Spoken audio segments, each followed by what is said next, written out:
Well, good morning, everyone, and welcome here to the launch pad and our live launch coverage of Blue Origin New Shepard 31, set to launch in just over 1 hour and 31 minutes with the first all-female six-person crew, including Aisha Bao, Amanda. I'm going to say some names wrong today. We're going to do first names. Aisha, Amanda, Gail, Katy, Carrie Ann, and Lauren on board today's mission. If it's your first time here, welcome. My name's Zach. I'm the founder and host here at the Launchpad Network. Here at TLP, it's our mission to inform and inspire the explorers of tomorrow because we believe that space is better together, and we're glad to have you joining us live here for today's historic mission. We are going to, of course, patch in Blue Origin here in just a moment as they get spooled up, ready to begin their live coverage. An interesting mission here today, them beginning their coverage 90 minutes before the opening of today's window. So we all of course, will be listening in to them. We don't know what to expect through today's broadcast, so I just want to throw out a little disclaimer there. We do have the GOES weather satellite imagery up here. We may have to pull this up on screen at times during their broadcast. Of course, we've got Katy Perry on board. We're somewhat expecting some copywritten music. We also have to be very careful about imagery because, record labels like to claim imagery as well. But we are spooled up, ready to go, and it looks like Blue Origin is beginning. Let's listen in. Of New Shepard 31, Blue Origin's 11th human flight. I'm Carissa Thompson, and I am so excited to be your host for this webcast as I experience my first launch here in person. And we'll hear from the astronauts and take you right up through the launch and their landing back on Earth. So, without further ado, welcome to Blue Origin. And kicking us off with a strong start, we are L-1 hour, 29 minutes, and counting. Blue Origin running through their intro here. We'll do some shout-outs. We got people tuning in from all over the world. We're glad to have you here. We got Mike watching from Columbus. Maria's watching from Devon, England. We got Sarada, I hope I said that right, from Florida. Anders is from Sweden. Great to have you here. We got Sturman in watching UK. Chris is in London. We got Kenny in Texas. Dundagada, sorry if I said that wrong as well, in Ireland. Ginger's in Lakewood, Washington. Welcome. It's great to have you here. If you haven't yet, take a moment. Let us know in the chat where you're watching from. While you do so, make sure you engage that like button. It's free to do so. Really does help us out. We appreciate your support. Here at the Launchpad Network, we do bring you full live launch coverage of almost every launch from around the world, as well as in-space mission trackers, full live coverage of ISS operations, and more with our 24/7 live broadcast covering the ISS, Starbase, and soon to be some more locations. If you happen to be interested in joining our crew, !apply. We do have our applications open. We are looking for more people to join on as moderators, space journalists, space news history writers, and more. But let's listen back in to Blue Origin Mission Control. And we are live at Launch Site 1 down in West Texas, and we are sitting south of the Guadalupe Mountains and about 30 miles north of the town of Van Horn. It's the home of Jeff Bezos's Blue Origin, which has sent 52 astronauts to space. And in just about an hour and a half, they'll add 6 more to that number. And with that, we welcome everybody into the New Shepard's 11th human flight. Thank you guys so much for joining us here on a beautiful and dark morning. The sun is just about to pop up over there, and I am thrilled to be alongside my broadcast partners for today's space journalist and founder of The Endless Void, Kristen Fisher. And we have Blue Origin's Vice President of In-Space Systems, Ariane Cornell. You guys have been so kind to me as this is my first launch. You are the experts. I'm thrilled to be with both of you today. Welcome to West Texas. Welcome to Blue Origin. Thank you. This is going to be a fun day. First launch is something you will never forget, Carissa. And we've been out here for the last 2 days. Something about launch day, it just hits different, right, ladies? Yeah. And I'm so excited to be with you as you watch your first launch. I know, I'm thrilled to be here. But you guys, this is not your first launch, your first rodeo. You have been to many of these. And for you, Ariane, being with the company for a decade, what is so special for you in particular about this one? You know, I'm so proud to be part of this program for so many reasons, but I think, with New Shepard, we're opening space flight experience for everybody. Yeah. And this one, we've been able to have so many historic flights, but to be able to put 6 women on this launch in this capsule, the first time that has ever been done. I can say, especially since I've got 2 little girls at home watching, one's 6 months, one's 2.5 years old, little girls. They can see that this is a reality, and I'm just very proud to be part of this. And shout out to your husband who's holding it down at home for you so you could be out here doing your thing. That's right. Thank you, Michael, for not divorcing me when I get back. Love you, babe. And hello to your girls as well. Kristen, what's so special for this launch in particular? I think the focus, understandably, is going to be on the people that are on this mission. I mean, there are some big names on board this flight, and so I think it's really easy to kind of get sucked in to the celebrity of it, right? Sure. But to do that would really be missing the point. And for all the people who are saying, well, why should I care about celebrities going to space? This is a really big deal because this type of space flight is what's making space accessible to everyone. And it really fits the pattern of human exploration from the very beginning. First, you send the professional explorers, the military test pilots, then the civilians, the scientists, the engineers, kind of the experts, and then you send everybody else, the singers, the journalists, and the activists. So this really fits a pattern here. We're now seeing it unfold in space, and I'm pumped to watch these 6 women go up today. History will be made. We are just about T-minus 1 hour, 25 minutes for launch, the liftoff of NS-31. So why don't we learn a little bit more about the stars of the show today? In seat number 1, Lauren Sanchez. Lauren is an Emmy Award-winning journalist, New York Times best-selling author, pilot, vice chair of the Bezos Earth Fund, and mother of 3. Her goal is to inspire the next generation of explorers. And in seat number 2, Katy Perry. Katy Perry is the biggest selling female artist in Capitol Records history and one of the best-selling music artists of all time. She hopes her journey encourages her daughter and others to reach for the stars, literally and figuratively. Then in seat number 3, Amanda Wynn. Amanda is a bioastronautics research scientist whose advocacy for sexual violence survivors earned her a nomination, you guys, for the Nobel Peace Prize, as well as Time's Woman of the Year. And as the first Vietnamese and Southeast Asian woman astronaut, Amanda's flight is a symbol of reconciliation between the United States and Vietnam and will highlight science as a tool for peace. In seat number 4, Aisha Bowe. Aisha is a former NASA rocket scientist as well as an entrepreneur and global STEM advocate of Bahamian heritage. Aisha hopes her journey from community college to space will inspire young people in the Bahamas and around the world to pursue their dreams. Now in seat number 5, Gayle King. Gayle is an award-winning journalist, co-host of CBS Mornings, and editor-at-large of Oprah Daily. And as someone who is staying open to new adventures, even ones that scare her, Gayle is looking forward to stepping out of her comfort zone. In seat number 6, Carrie Ann Flynn. Carrie Ann has spent the last decade channeling her energy into community building through board service and nonprofit work. She has produced thought-provoking films that have explored a wide range of subjects, including the history of women in Hollywood and fair pay advocacy. She hopes her Blue Origin spaceflight serves and as an inspiration for her son and the next generation of dreamers to reach for the stars. So many incredible women. And oh my goodness, look at that shot. Ariane, does that get you fired up, if I may? No, I love that. What you see is we'll have like excess propellants kind of burning off. That's okay.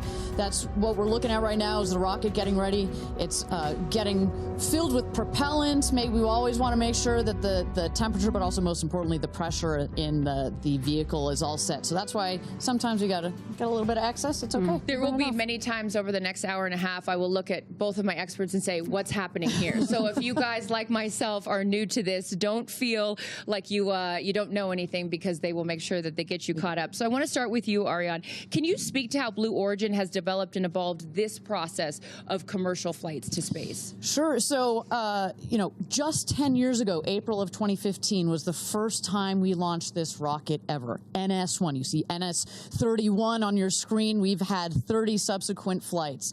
We used the first 15 of our launches to test the system. We wanted to stress it to its maximums. A lot more stressful flight profiles than what you're going to see here today, what these ladies are going to experience.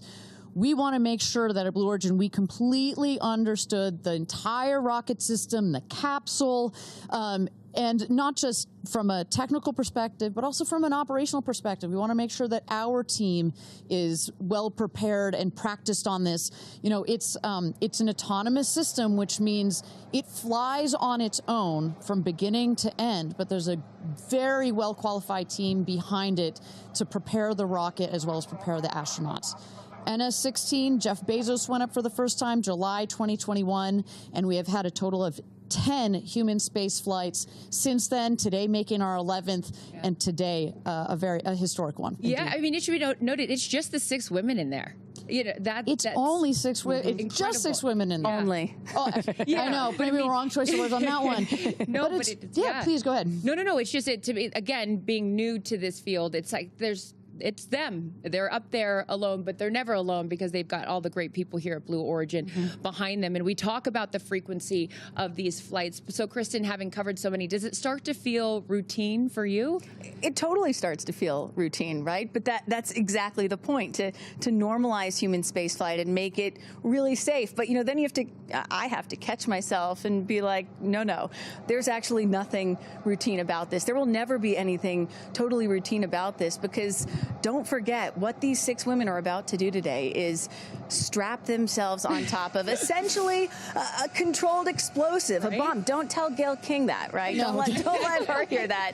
Controlled is the key word I would use with her. Controlled explosive.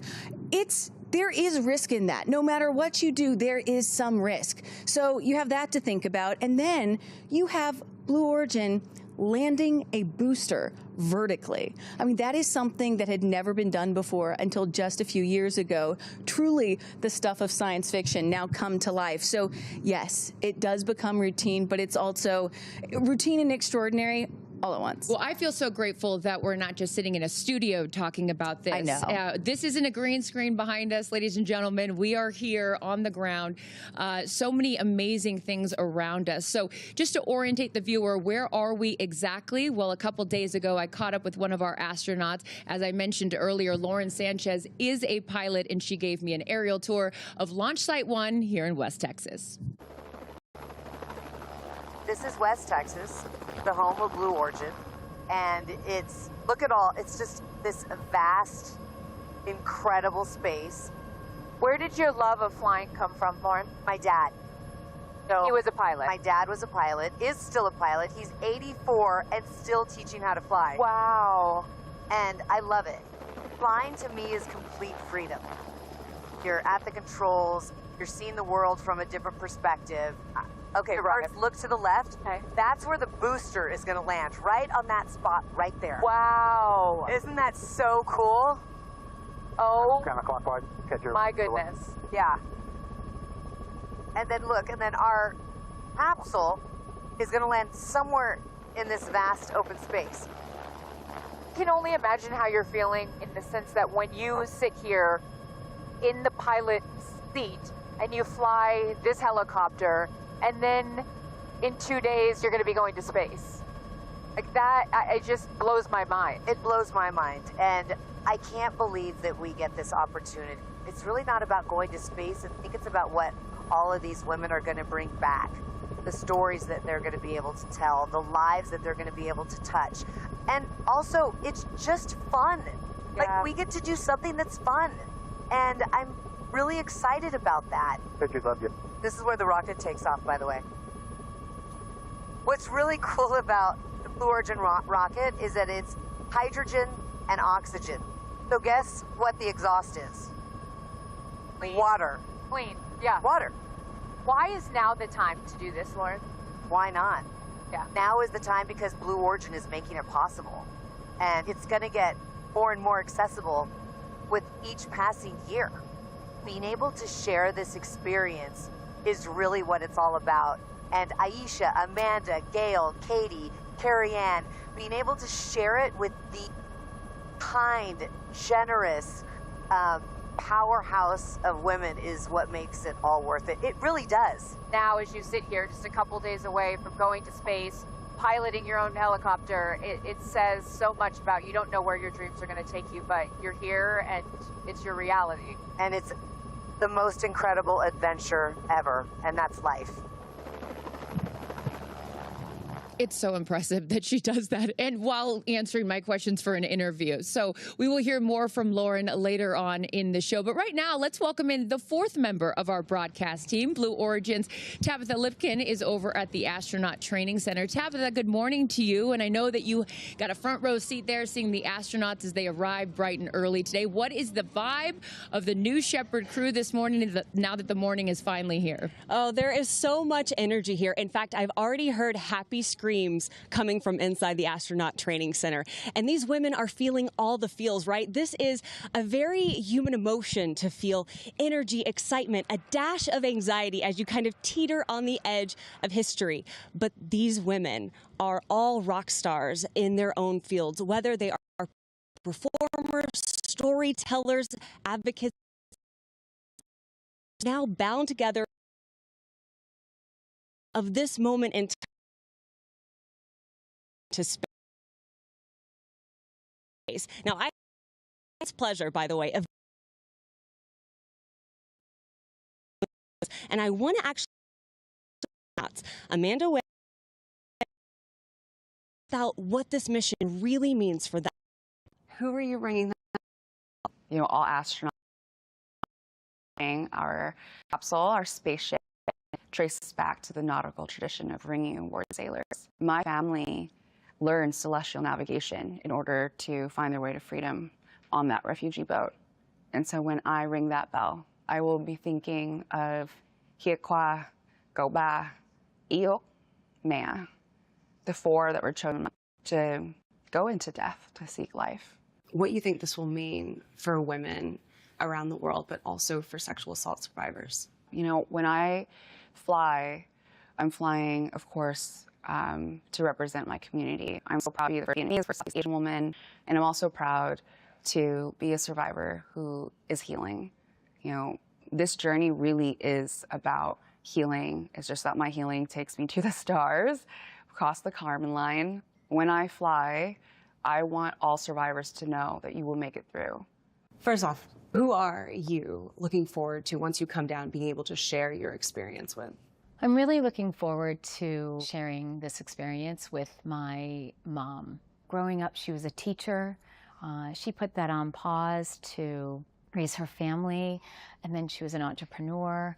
And I just, I'm really excited to be able to share this experience with her. She's been on this journey with me emotionally, and I think it's important, you know, to honor the women that raised us and inspired us, and you know, it's a little bit of giving back when we can share our successes with them.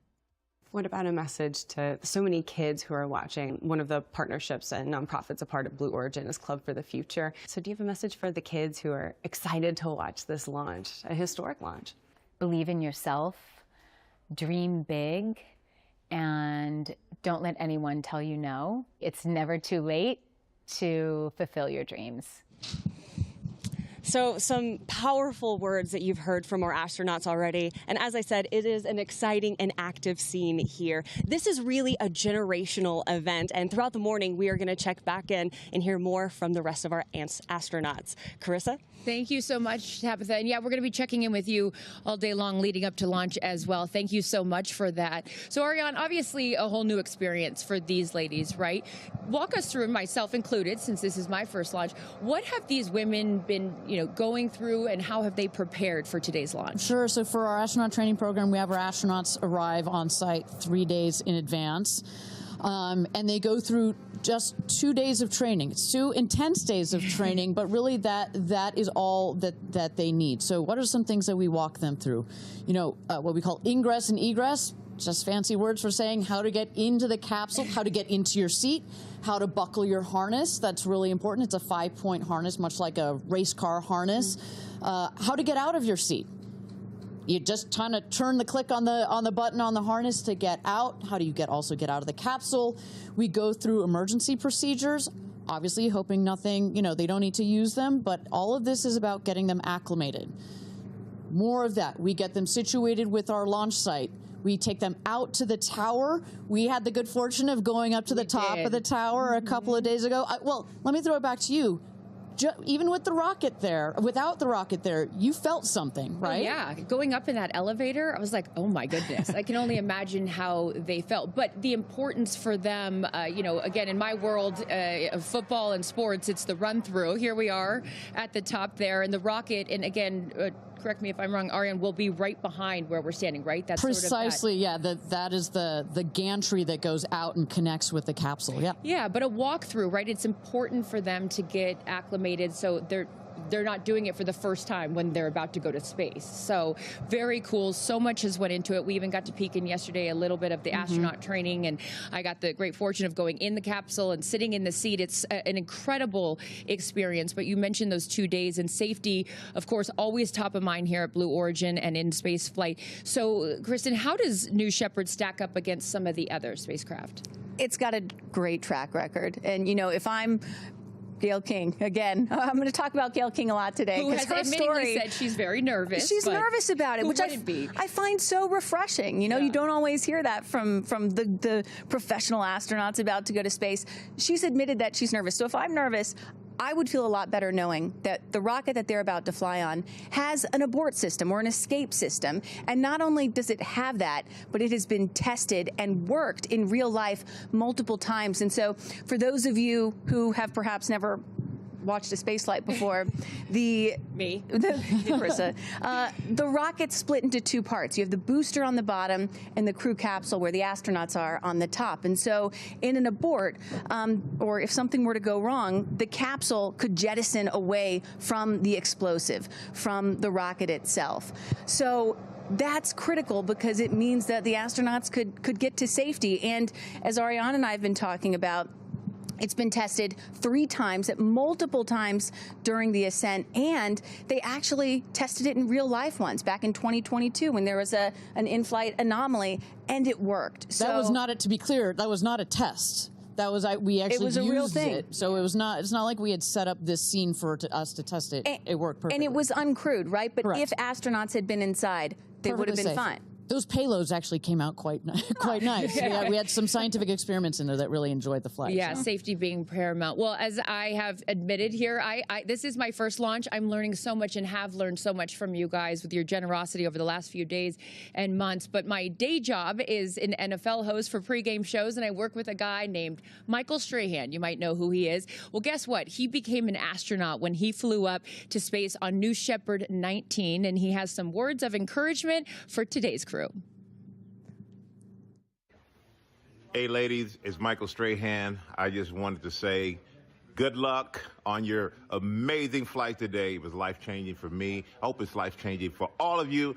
Cannot wait to see, because I experienced the joy I know that you're going to have. I hope you just go up, just take it all in. Enjoy just looking down on the planet. Enjoy being weightless. Enjoy being together. That's the biggest thing, because it's a bond that will last a lifetime.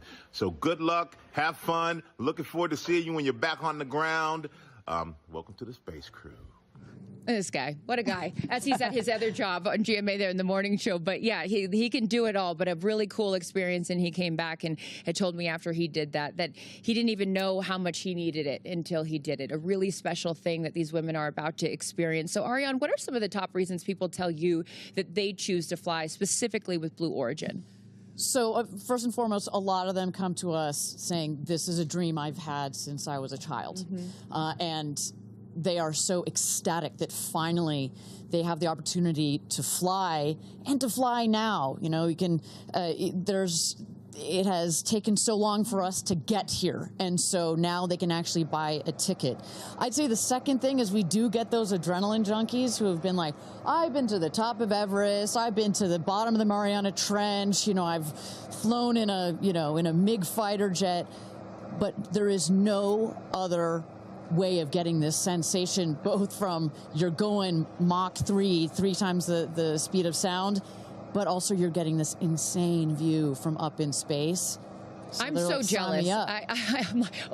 I'm glad you. Thank you. You teed me up for the sign up because guess what? It is as easy. I can't believe I'm about to say this as scanning a QR code. If you want to go to space, scan that QR code right there on your screen. This is, I mean, my goodness. It's like going to a restaurant and yeah, you want to scanning see the menu or you want to go to space? But here you go. You can join the manifest and book your flight on New Shepard. It is as easy as that. Absolutely incredible. But for those of you just joining us, my name is Carissa Thompson alongside Kristen Fisher and Ariane Cornell, and we will be taking you through the launch of New Shepard 31, Blue Origin's 11th human flight. And in just T-minus an hour and 6 minutes, our crew of 6 women, Aisha Bowe, Carrie Ann Flynn, Gail King, Amanda Wynn, Katy Perry, and Lauren Sanchez will emerge from right behind me. Now that the sun's up, we can show you. Astronaut training is over my shoulder here. They'll emerge from the door where we saw Tabitha a little bit earlier, and they'll hop into Rivians and drive down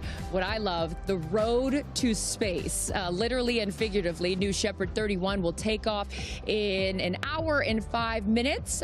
So right now, we're going to hear from another one of our astronauts, Tabitha Lipkin, caught up with Katy Perry. A big part of your life, of course, is your daughter, Daisy. Yeah. I want to know, does she kind of have a concept of what's happening, or like, what are your feelings around sharing this with her? I mean, she's 4.5, so she's still trying to figure out what day of the week it is. Sure. But it is very normal, you know, for us to talk about mommy going to space now. And I will be so excited to hold her when I land. Do you have a message for your family in this moment? It's okay. Yeah, no stress. I'm going to be very emotional this weekend, of course. Yeah, it's an emotional thing. It's a big journey. It's huge. My message is that I love them.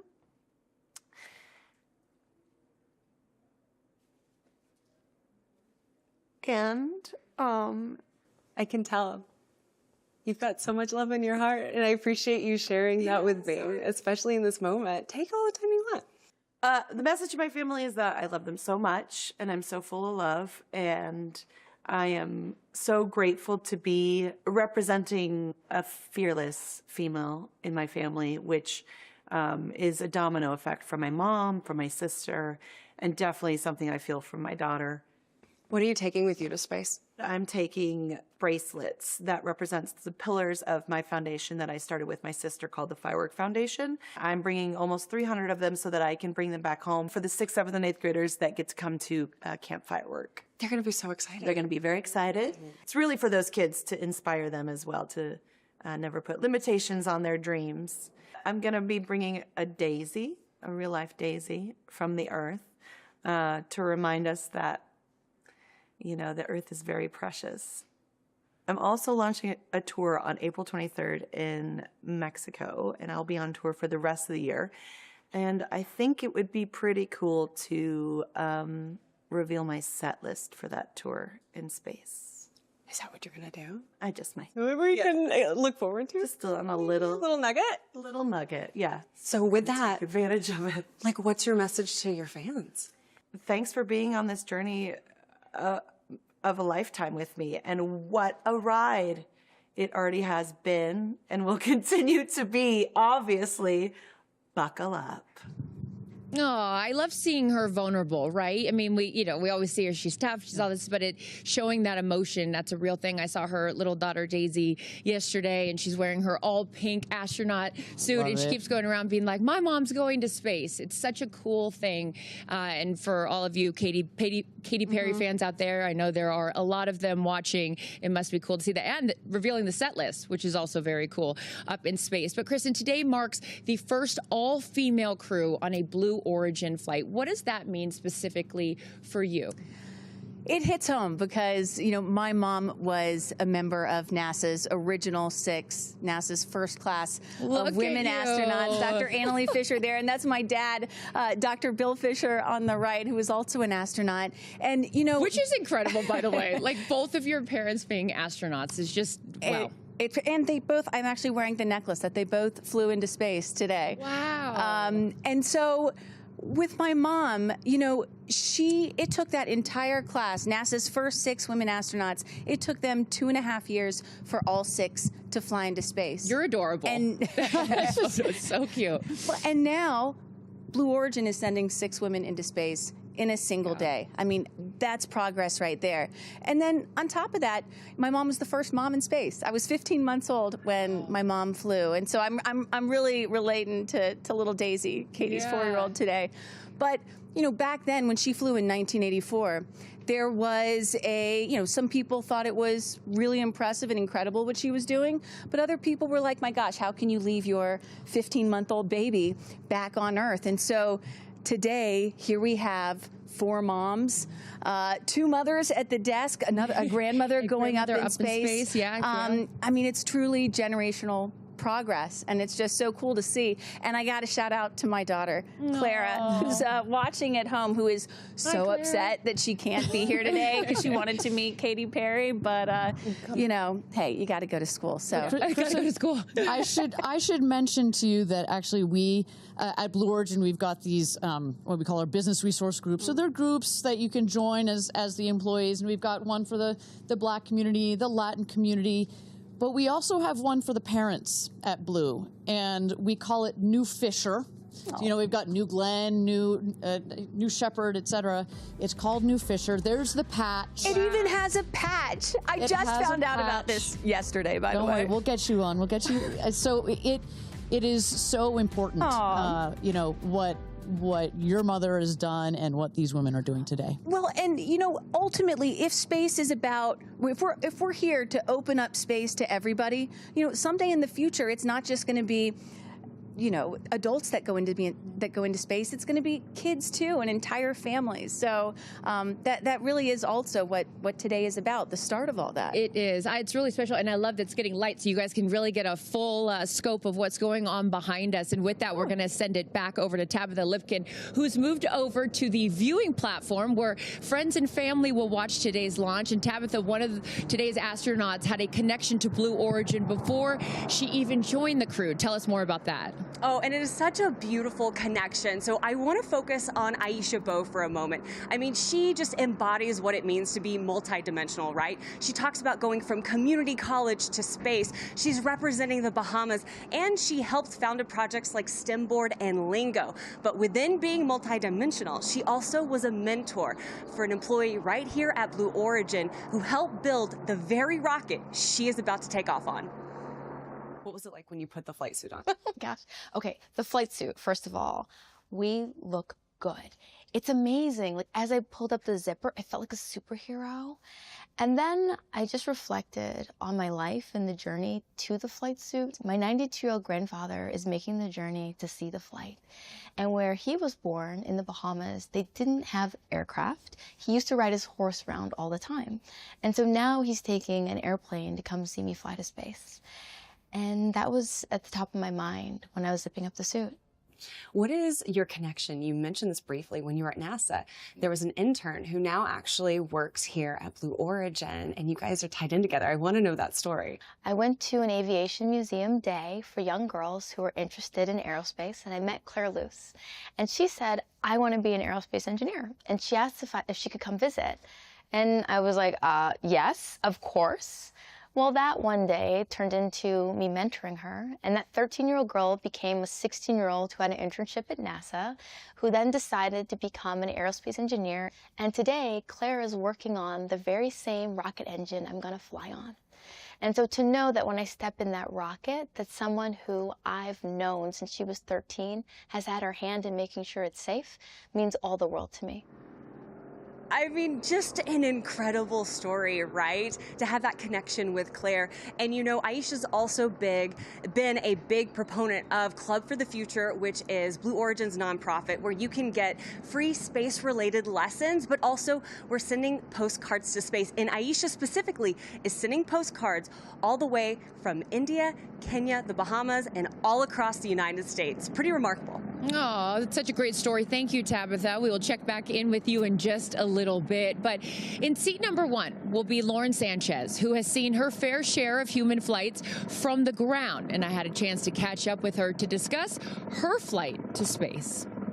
You know, we talked even years ago about the idea of you guys doing this, and now it's coming to fruition. So take me through that journey, the all-female space crew, sort of, and how we got from the idea to it actually becoming a reality. All-female space crew, can you believe it? Can you believe it? I can't believe it. I mean, it's really, I hear that, and I have so much gratitude that we're able to do this. And it all started when I came here and watched Jeff go up. He came back more grounded, more like alive. Which is interesting, right? You go to space to become more grounded when you come back down to Earth. It's so true, though. I always say, you know, it's not about going to space, it's about what we bring back. And I get to go with 5 incredible women, explorers, but storytellers, to inspire a new generation to be interested in space exploration, to inspire a new generation to explore. When you explore, you also bring out the curiosity in someone, and curiosity leads to solving problems. I look at your story, and you've been so open about your dyslexia, and now here it is that the teacher that diagnosed you with dyslexia is going to be at your launch when you go to space. Why is it so important that your teacher is here for this moment, Lauren? Gratitude. Where I am right now is in part because of her. I was always told, you know, oh, you don't belong. You don't belong. I was a female in sports. You don't belong here. Do you know what I mean? I was a journalist, and I was a really young journalist. You don't belong here. Like, you're always told you don't belong. But the problem is, you know, people get told that all the time. I was starting to believe it. And that's what this is for all those girls out there that feel, or for anyone out there who feels they don't belong. If you're there, you belong there. I love that. Has Jeff told you what you could expect? What has he shared with you about his experience? He told me that it's going to change me more than I know. And I believe him. Yeah. He goes, I can't even explain to you how you're going to be changed, but you will be changed. What would you tell the little girl in the back of the classroom that is scared to go up to the front and do the class presentation or answer the question? What would you tell that little girl as you sit here just a few days away from going on this incredible adventure? It's okay to be nervous. It's okay not to be the best. It's just okay, and you belong here. I love her. It is worth mentioning, you guys, that going up with Lauren on her flight will be a Teachers in Space student experiment inspired by students across the United States, which will measure things like acceleration. So this is a different QR code. Access free space as we await astronauts coming out of training onto that road to space. Again, full admission. This is my first launch. I don't know how this with you. Explain to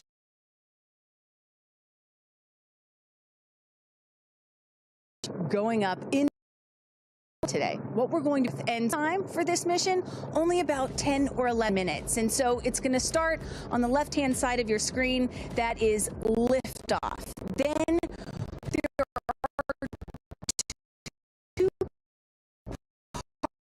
parts.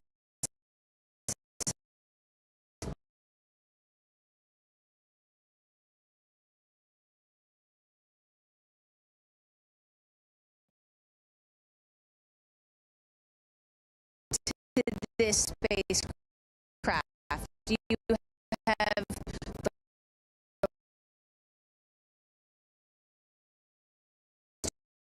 the is going to come back and vertically until just a few years ago, incredibly difficult to do, and then that crew capsule is going to descend with the assist of 3 big parachutes and come down to a nice cushy landing on the desert floor. Again, total time, it sound so 10 easy. to 11 minutes, right?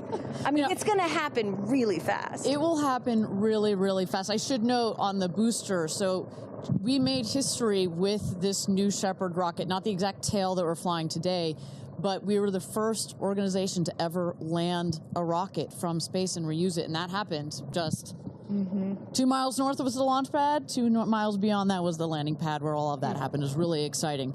These women, though, I should say, while it feels, it still is a rocket launch. This thing is going to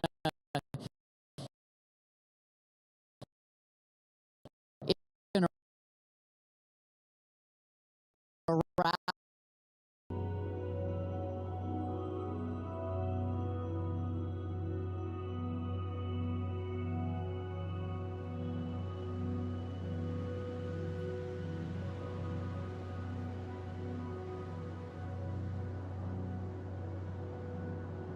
A little bit more since. And right there, now Ariane's next. Sure. So the astronauts, here you see Amanda, there's Lauren, Carrie Ann. So they're gonna get, there's Katy and Aisha.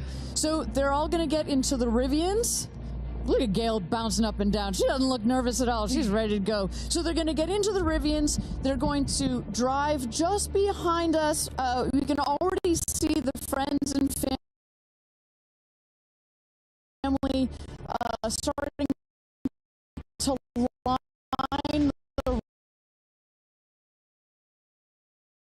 to line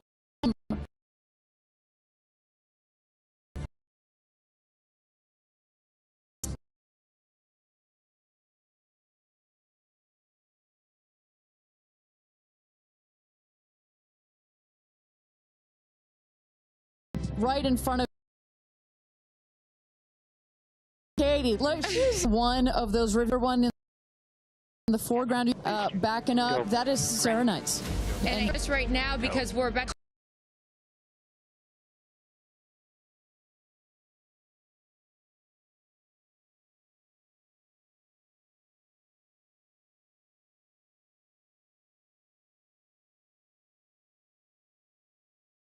And if you're just joining us, welcome here to the launch pad and our live coverage of Blue Origin New Shepard 31, set to launch in about 50 minutes from now. Blue Origin having some downlink issues or uplink issues from the middle of West Texas. You can tell it's on their end because all of our stuff is running smoothly. It's their feed, and unfortunately we've gone in and tested it on a few other things. This is their feed issue. We'll do our best to keep it on screen for you guys. So you follow along, you can see Jeff Bezos, the founder of Blue Origin, there in his flight suit. That is the first generation of Blue Origin flight suits. There on the left, the first crew to fly in the new flight suits are loading into their Rivians, getting ready to head out to the launch site in preparation for flight here today. If it's your first time here, though, welcome. My name's Zach. I'm the founder and host here at the Launchpad Network here at TLP. It's our mission to inform and inspire the explorers of tomorrow because we believe that space is better together, and we're glad to have you joining us live here today. That black screen, that is the live feed from Blue Origin. Definitely having some technical issues from them on their part here, but we will keep that on screen. We've got the weather radar on the left side of your screen so you can see that your feed isn't frozen, you're not buffering. Blue, unfortunately, is having some technical issues here this morning, but as long as the rocket flies safely, that's all that matters. We got some time to work out some kinks, and as always with Blue Origin flights, if it's your not your first time watching these, it's very common for us to have holds in the launch countdown. Holds can be for a number of reasons. It can be due to weather. It can be to aircraft or something within the range of the launch vehicle that causes them to delay. Or it can be because the rocket or the capsule or the crew need more time to finalize their checkouts in preparation for flight. So we're going to drop a poll into the chat. How many minutes of hold time do you think that we'll experience during today's mission? We're going to try to listen back into Blue Origin Mission Control here. Hopefully the visuals stabilize, but at least we can listen in. Exciting for them. Yeah, and Katy sticking her head out too, gonna give a little wave to her daughter Daisy. They're all sticking their heads out the window. It's too bad that all three of them are so shy, you know? Well, and you know, we often talk about how it is oftentimes more difficult for the people who are left behind on Earth, their friends and family, to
Road to space here in T-minus 46 minutes as we count down here.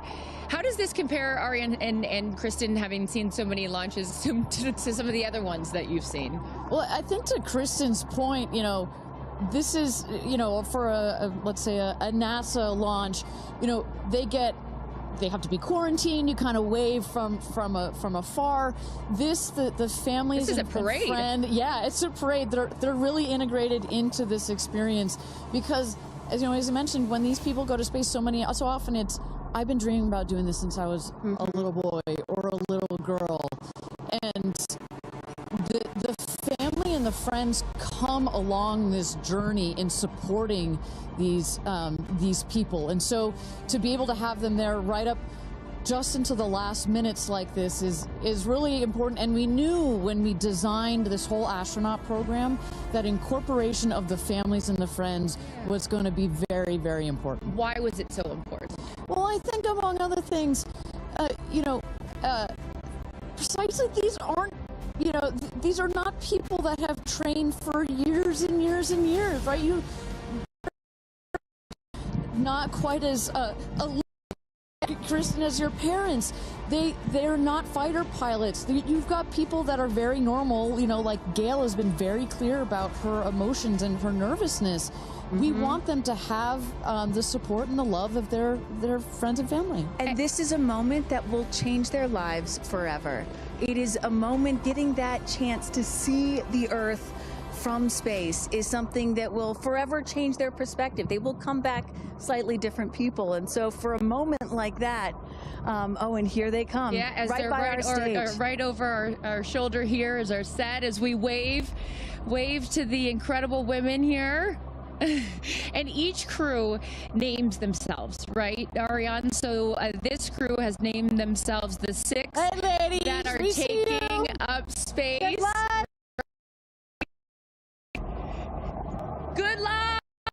I love it. I love it. Well, I think what's so fun about this, to your previous point about this full experience and getting access to see them and send them up, it has to give them some comfort, right? I mean, you're going to do something that is so out of your comfort zone, that to see and to be around people that you know and that you love on your way out to the road to space is really special.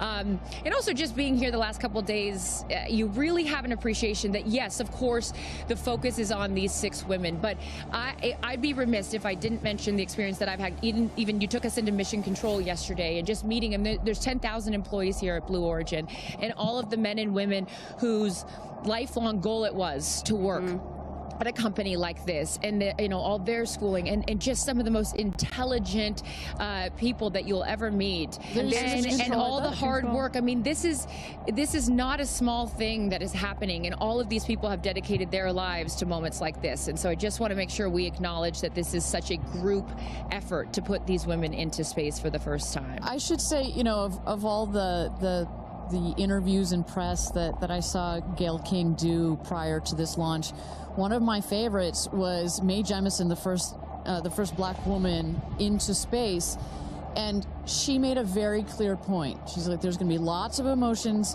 on I want to say game day, on launch day. It is game day. On launch day, but there, you can see she's got tears in her eyes already, and just know that you have some of literally the world's most intelligent people that are taking care of you, that are watching this rocket, not just today, that the energy that has been put into this vehicle over the last several years, the several months that have been taken to plan this mission, and in the last final days and hours as we check the vehicle, we only send them out there and up into space when everything is ready. We take this very, very seriously, and as Kristen said, yeah, this feels like it's getting a bit routine, but every mission is not routine for us. We make sure that we take it seriously. It is routine, I should say, but it is... That's a good thing. It's a good thing, and our team is paying attention, and no detail is missed on the day of. And there's a saying that spaceflight is a team sport.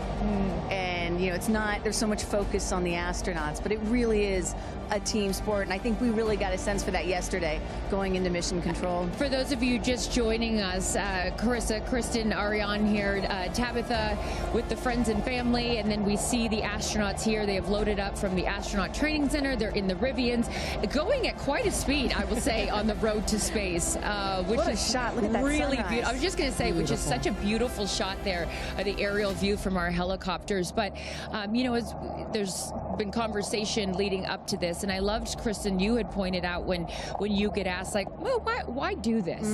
And you had said something that I thought was so interesting. It's like, well, then why travel? You know, you say it more eloquently than I can. There is, of course, criticism, right? Like, why should we care about this? Why should we care about your average person, even though these women are not average? Why should we care about them or celebrities going to space? Or why should we even be going to space, period? And my answer to that is, well, why do we travel? Why go to Paris? Why go to London? Why go to Japan? It's because it does something to you that's different than just looking at a photograph. You experience it in a different way, and it changes your perspective. It makes you a better person. It makes you understand other cultures and civilizations and other people. It makes you have more sympathy, and you hear about the over come back to Earth, and it is where you more, and you realize that we are all just one. So I'm excited to see what they have to say. And I'm excited. Look, the moment has come here. So Ariane, walk our audience through sort of what happens next as they are approaching. Sure. So they have just driven down the road to space, the 2 miles. They are going to go to the north end of that circle and jump out of their Rivians and take a cool shot, a photo that is, with the rocket in the background. Again, all of this is very tightly choreographed, and we want to make sure that they do this quickly so that they can get back in the Rivians, go back around the circle to the base of the tower. At that point, we're going to get them into the elevator that will take them up to the south tower. That's the one in the background.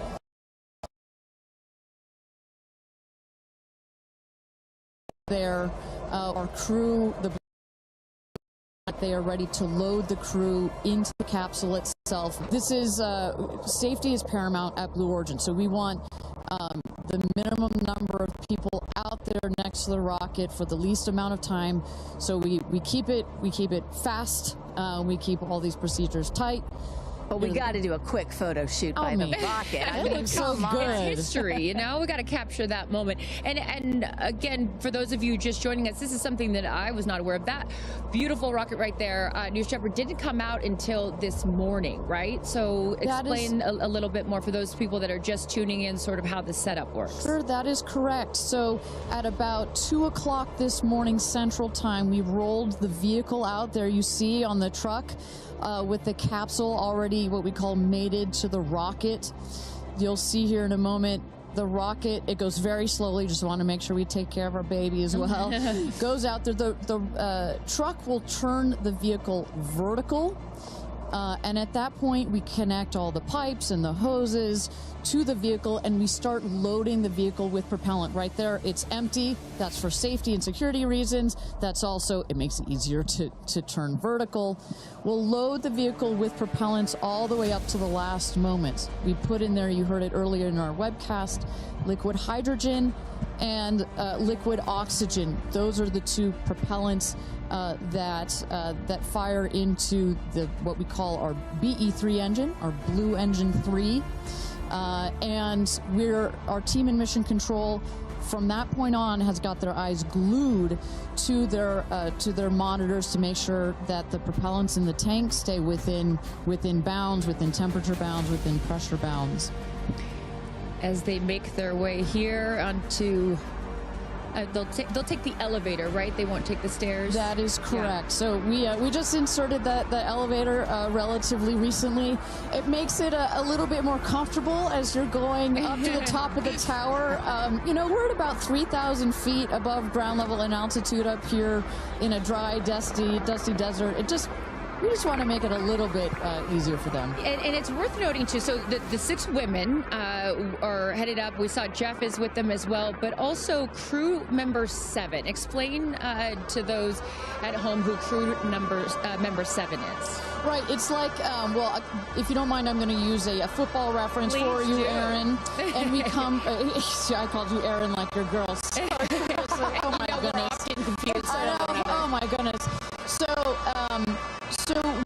it's like the 12th man. There's 6 crew members that are going, obviously, in the capsule. But nobody from Blue Origin will be in the capsule.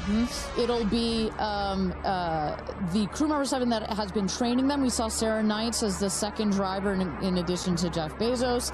And then, a little confusing, we've got a second crew member 7 who is going to be on Capcom, or capsule communicator. Today, her name is Laura Stiles.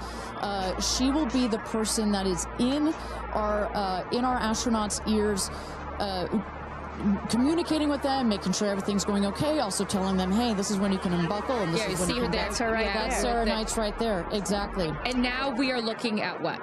So now the crew, as well, you see Jeff Bezos there, have gone into the safety shelter, and we're gonna wait there. You see Sarah Knights on the right.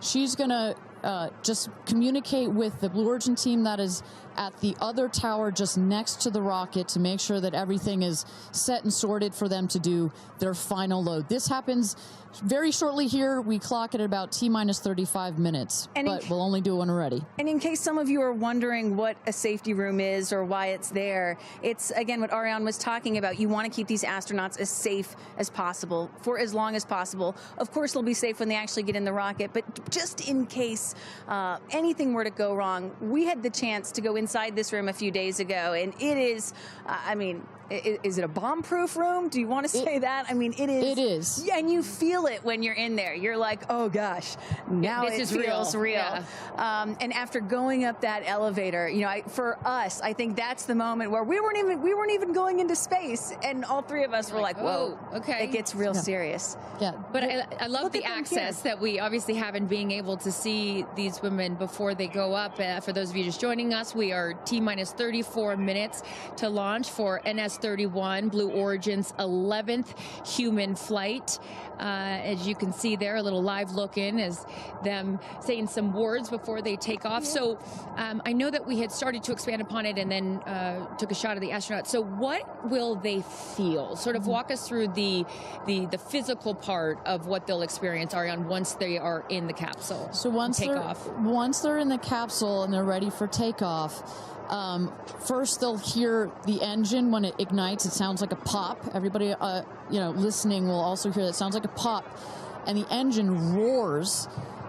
We hold the rocket down for about 7 seconds. Make sure it's all ramped up. And during that period, that can actually be one of the most, frankly, nerve-wracking times, because you start to, if you're in the capsule, you start to see the glow of the flame. And here they come. Here we go. Loading into the capsule. And the significance here of the bell, and I should note before I have you explain that, each crew names themselves. They have named themselves the 6 taking up space, as each one is ringing a bell. And the significance of that is what, Ariane? This is one of our traditions. All astronauts throughout history in various programs have had their traditions. For us, we always want our astronauts to ring the bell. Above there, you see, light this candle. Those were the last words that Alan Shepard said right before he went to space. Alan Shepard, of course, the namesake of our vehicle. He was the first American into suborbital space. And we just like to let the stars know that we've got some people heading their way. Absolutely. As they load in, I will... In my world, we call it an audible here. Just if we have any sound from mission control or anything, I'd love to take a peek at what's going on in there and just give the folks at home some idea of what's happening there. There we go. There we go. So we don't have sound of it, but we can see all of the brain behind this beast. But I could tell you, Carissa, other than a couple of a couple of discussion points on the radio. Honestly, it's about this quiet when you're in there. Really? That surprises me, because you would think, like, you know, in a control room in TV, it's a chaos, right? In the best way, but in there, it's quiet. And honestly, chaos is, quite frankly, the last word I would use to describe our mission control. This team, they're working through very specific procedures on a very specific timeline. They've done their own rehearsals over and over again.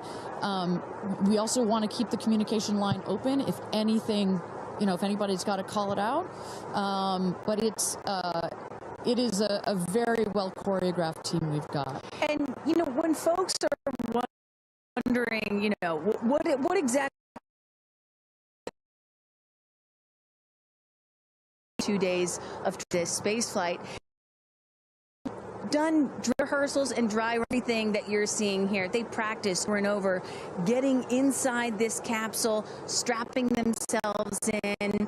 And, you know, one of the biggest things that they have to remember to do is when they get those, remember, they only get 4 minutes of weightlessness, 4 precious minutes.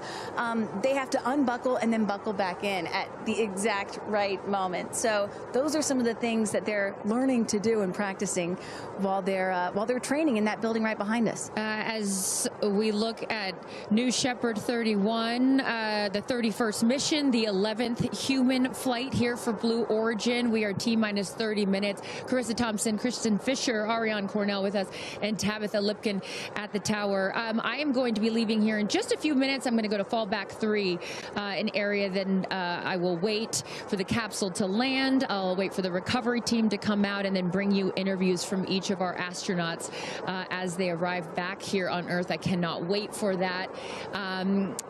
Again, we've seen them load now into the capsule, and I just would love, you know, some more play-by-play, Ariane, of sort of what now this process looks like, as it's all new to me. And for any of you that are also joining us for your first launch, welcome. And now we'll let the experts tell us what's going on. So you saw them loading. You saw them loading into the capsule. They are getting into their seats. They're getting into their harnesses. It's a 5-point harness, so clicking them all in. All right, we're hearing that Capcom right now. Sorry to interrupt you, Ariane, which is short for Capsule Communicator, and ready to do the astronaut comm check. So let's take a listen. Laura Stiles has the mic.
Welcome back, everybody. We are at T-minus 26 minutes and 50 seconds to go until NS-31. New Blue Origin's 31st mission for our New Shepard rocket, our 11th human flight. I'm Ariane Cornell here with Kristen Fisher at the desk. Carissa Thompson has left to get into place for her viewing spot for the launch.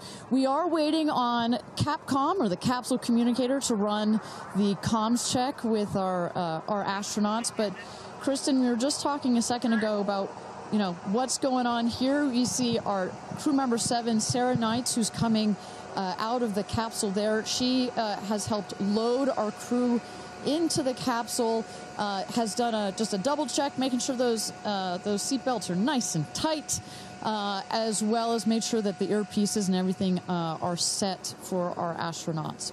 I should note, just as we give kind of we got this beautiful aerial shots this morning of the rocket. We have these sunshades you see on the at the top of the capsule, that kind of white square. We've got one there in the foreground, and coming around you'll see another one on the back.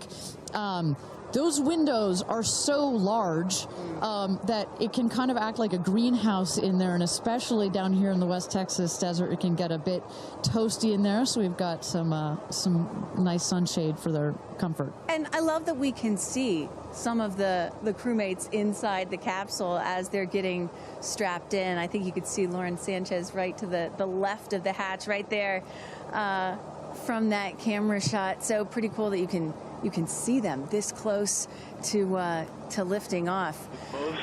Ariane, I have to say, I might break in. You got profound experience. Jeff Bezos here. Yep. I'm so excited for you. I don't want to get off. I want to go with you. And when you get back, I can't wait to hear how it's changed you. I love all of you. See you soon. Godspeed. Gradatum ferociter. And there you heard it.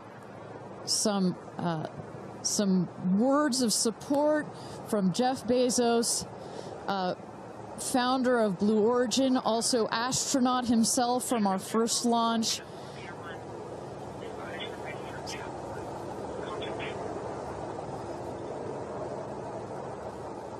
So, of course, Lauren Sanchez is Jeff's fiance, one of her supporters.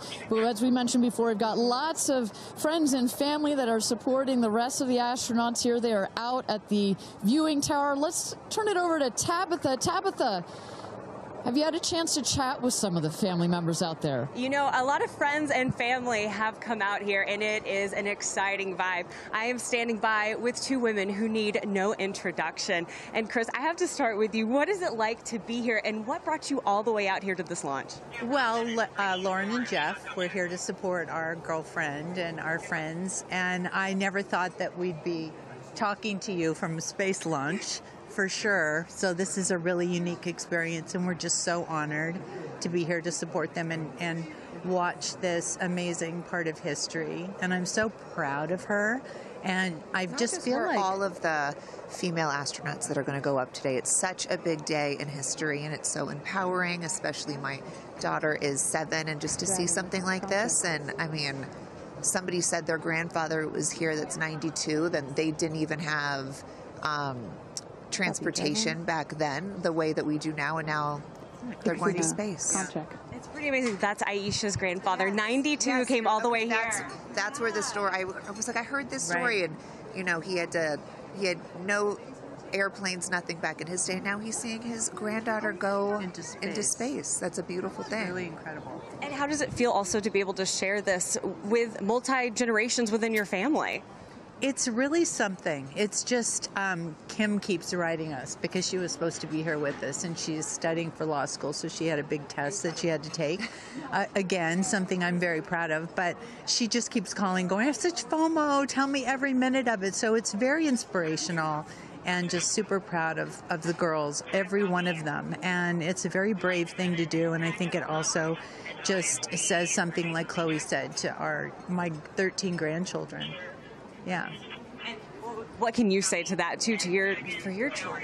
Oh, I just think it's really whatever you dream of is in our reach, especially in today's day and age. And dream big, wish for the stars, and one day you can maybe be amongst them. That's so beautiful. And just before I send it back, any last messages to the astronauts before they take off? I think just great luck. Be present. I mean, I'm so excited. I love the messaging that we keep receiving from the staff here at Blue Origin is don't film it through your phones, look through your eyes, be as present as possible. They will supply all the content that we need and to give to our families, but I love just being in the moment. Yeah, same. And we're gonna... Excited. Yeah, we're so excited. We're gonna be in the moment too here. We're gonna send it back to you guys at the desk and we're gonna start watching. Love you, ladies. Good luck. Bye. We had no idea that Chris and Chloe were going to be here, and we're about to be interviewed by Tabitha. So that was a nice little treat. They sure looked the part, you know. Oh, they're ready for their day out here in Texas. I love it. Yeah, and you know, for those of you watching, we're really in the middle of the desert. We're a solid 2-hour drive from El Paso. And as you were saying yesterday, Ariane, you know, you really get the sense like you start in El Paso and the more you get out here, you do start to feel like you're on another planet. I mean, it's got quite a moonscape, Marscape vibe. And our guests that are here today, as we just saw in Chris and Chloe, are dressing the part. Well, so let's bring it back to the real stars of the show, our astronauts. And one of our astronauts that we haven't heard from yet is Gail King. She has obviously a lot of emotions going into this flight. Let's hear what she has to say from this interview with Tabitha Limkin just a couple of days ago. When I made the decision to come, there were only 3 people whose opinion matters to me the most. Favorite daughter Kirby, favorite son Will, and Oprah. That's my kitchen cabinet. And all of them said, I think you should do it. All of them, much to my surprise, including Oprah. I really thought she was going to say, nope, I don't think you should do it. And she was like, do it. She said, I really think you should do it because you've been talking about it. And when it comes back and you're not on it, you're going to be kicking yourself saying, I could have gone and I didn't. And I don't want to have to hear about it for the next few years. And, you know, I think everybody in this group is a storyteller and explore. And to be able to take this message and tell other people what it was like from our different perspectives, I think is very significant. Do you have a message for the kids watching? You should always know that no dream is too big. You know, we have someone, Aisha, who was told when she was a kid, your dreams are too big, you need to dream smaller. No child should ever be told that. And so I want people to know no dream is too big. And also, LL Cool J said this to me once, dreams don't have deadlines. Isn't that good? That is real good. Dreams don't have deadlines. I've never forgotten that he said that, and I believe that as well. What are you taking up with you? Oh, I have a bunch of stuff. I have Luca.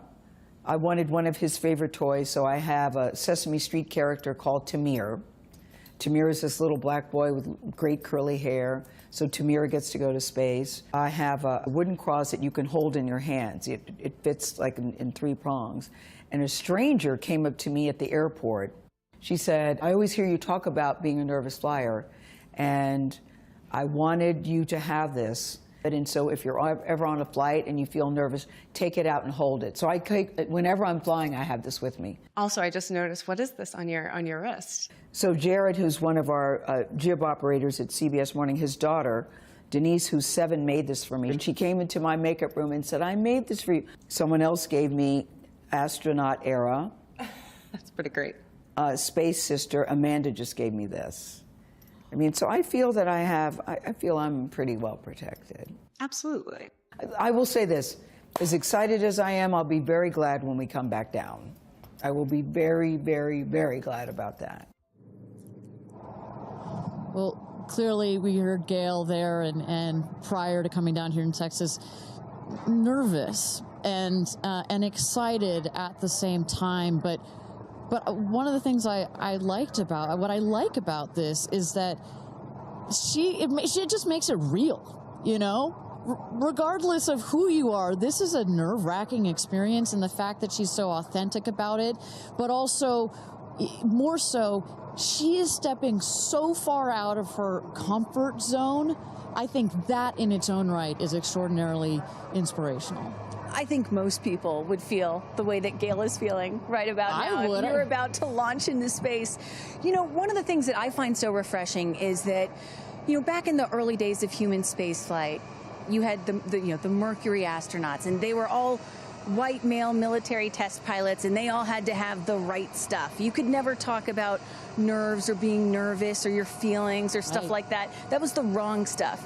But now, in 2025, it is the right stuff to be like Gail King and talk about those concerns and fears and excitement that you have before launching into space like that. And that really shows you just how much the human spaceflight experience has changed over the last half century or so. And that really is what today is all about. I know there are some people watching this or who have heard about this who are thinking, why should I care about people going into space, you know? Katy Perry, a famous pop star. Why should I care about that? And the reason is, it's missions like this that really begin the process of opening up space to everyone, for all of humanity. That's what today is about. And I think we have to, it's not just about today. Today is very, very important, but I think also one of the reasons that I love working at Blue Origin is we think in very long time scales. Right? I honestly feel like I'm working at a company that will be here in at least 100 years. And that's how we think about space flight. Oh my gosh, look at that cute little kid. She is ready to go to space too. Aww. I absolutely adore that. But we need to be here precisely for kids like that. You cannot, I am a firm believer that you cannot be it if you can't see it. And that's what this flight is for. It's about inspiring women. Oh, look at, talk about inspirational women. Several female astronauts in that group right there. How many astronauts do we have there? I see 4 or 5? At least 4 or 5 and counting. It's a tight group that's only going to get bigger of those female astronauts there. You see Kelly Girardi and Cyan Proctor. I see Emily Calandrelli, Sarisha Bandla. I mean, just an incredible group of women that have gone to space already. And, you know, after today, in just 15 minutes, we are going to be adding 6 more to that group. It's getting close, Ariane. It is getting close. So with that, thank you again, everybody, for joining us for NS-31, our 11th mission, human spaceflight mission to space here. We are at T-minus 14 minutes and 30 seconds, just to give you a little bit of a preview of what is to come. At about T-minus 10 minutes, we are going to have the go, no-go poll. We're going to throw it back to mission control audio. And basically what that is we go through each of the important subsystems, and our flight director, shout out to Michelle Christensen, our flight director, our first female flight director at Blue Origin. She is going to lead that poll, and we're going to go to each one of the groups and say, are you ready to go for this flight? Is your subsystem ready to go for this flight or not? And they will go around the room, and with the final go, no, go, it will be game time here in West Texas for this launch. Look at that. Now, this child is a little younger than you were when your parents went to space. A little bit older. Oh, excuse me, a little older, pardon me. Yeah, because I was just 15 months old when my mom flew in space. And, you know, I think about what it must have been like for her to be a first-time mom and training for her first space flight all in 1 year. And she was a part of NASA's original first 6 women astronauts alongside Sally Ride. Of course, it took them, those first 6 female NASA astronauts, 2.5 years for all of them to fly into space. Now, today, Blue Origin is going to send 6 women into space in a single day. I mean, that's pretty cool right there. That's incredible perspective. Also that, was your mom like just 6 months? You were just 6 months old when she started training? She was assigned to her first space flight when she was 8 months pregnant with me. Can you imagine? God, I have a 6-month-old. I can barely fly down to West Texas from Seattle. She gave birth to me on a Friday and was back in the astronaut office on Monday. I don't recommend doing that. As a mom of 2 myself, you're a mom of 2, I probably wouldn't do that. But respect. She did, you know? Respect, that's huge. But I've asked her, I'm like, why did you do that? You know? And she said, because I felt I had to prove something. I felt that I had to, you know, pave a trail for women to come. And so as I'm sitting here today, I'm thinking a lot about what she did, the sacrifices she made to make what's happening today. Again, it's not normal. Human spaceflight will never be normal or routine, but this is the beginning of making this kind of travel. We got 4 moms on board, a grandmother, making these types of people going into space very routine. Now, talking a little bit about that, getting back a little bit into the flight profile and what they're going to feel as part of this now routine flight. So the 6 astronauts are currently in the capsule right now, all strapped in, ready to go. Their audio is working. We are waiting for the T-10 here for the go, no go poll. At T-0, you guys are going to, all of us will hear the pop. That's the ignition of the BE-3 engine. It holds down the rocket for about 5, 6, 7 seconds. Inside the capsule, they'll start to see the glow of the flame, and then they will lift off. They will take off. They are in a somewhat reclined seat, and they'll start to feel the G-forces on their body. And so kind of like sitting in a car that's accelerating, it pushes you back against the seat. That's the same here, except they're going up.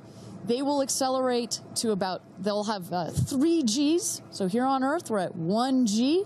When you accelerate to 3 Gs, so like if you're 100 pounds, it feels like you are then 300 pounds. But Kristen, crazy. It's crazy. But in that reclined position, it's dispersed across your body. Bad. It's not as bad. It kind of feels like a weighted blanket. Oh.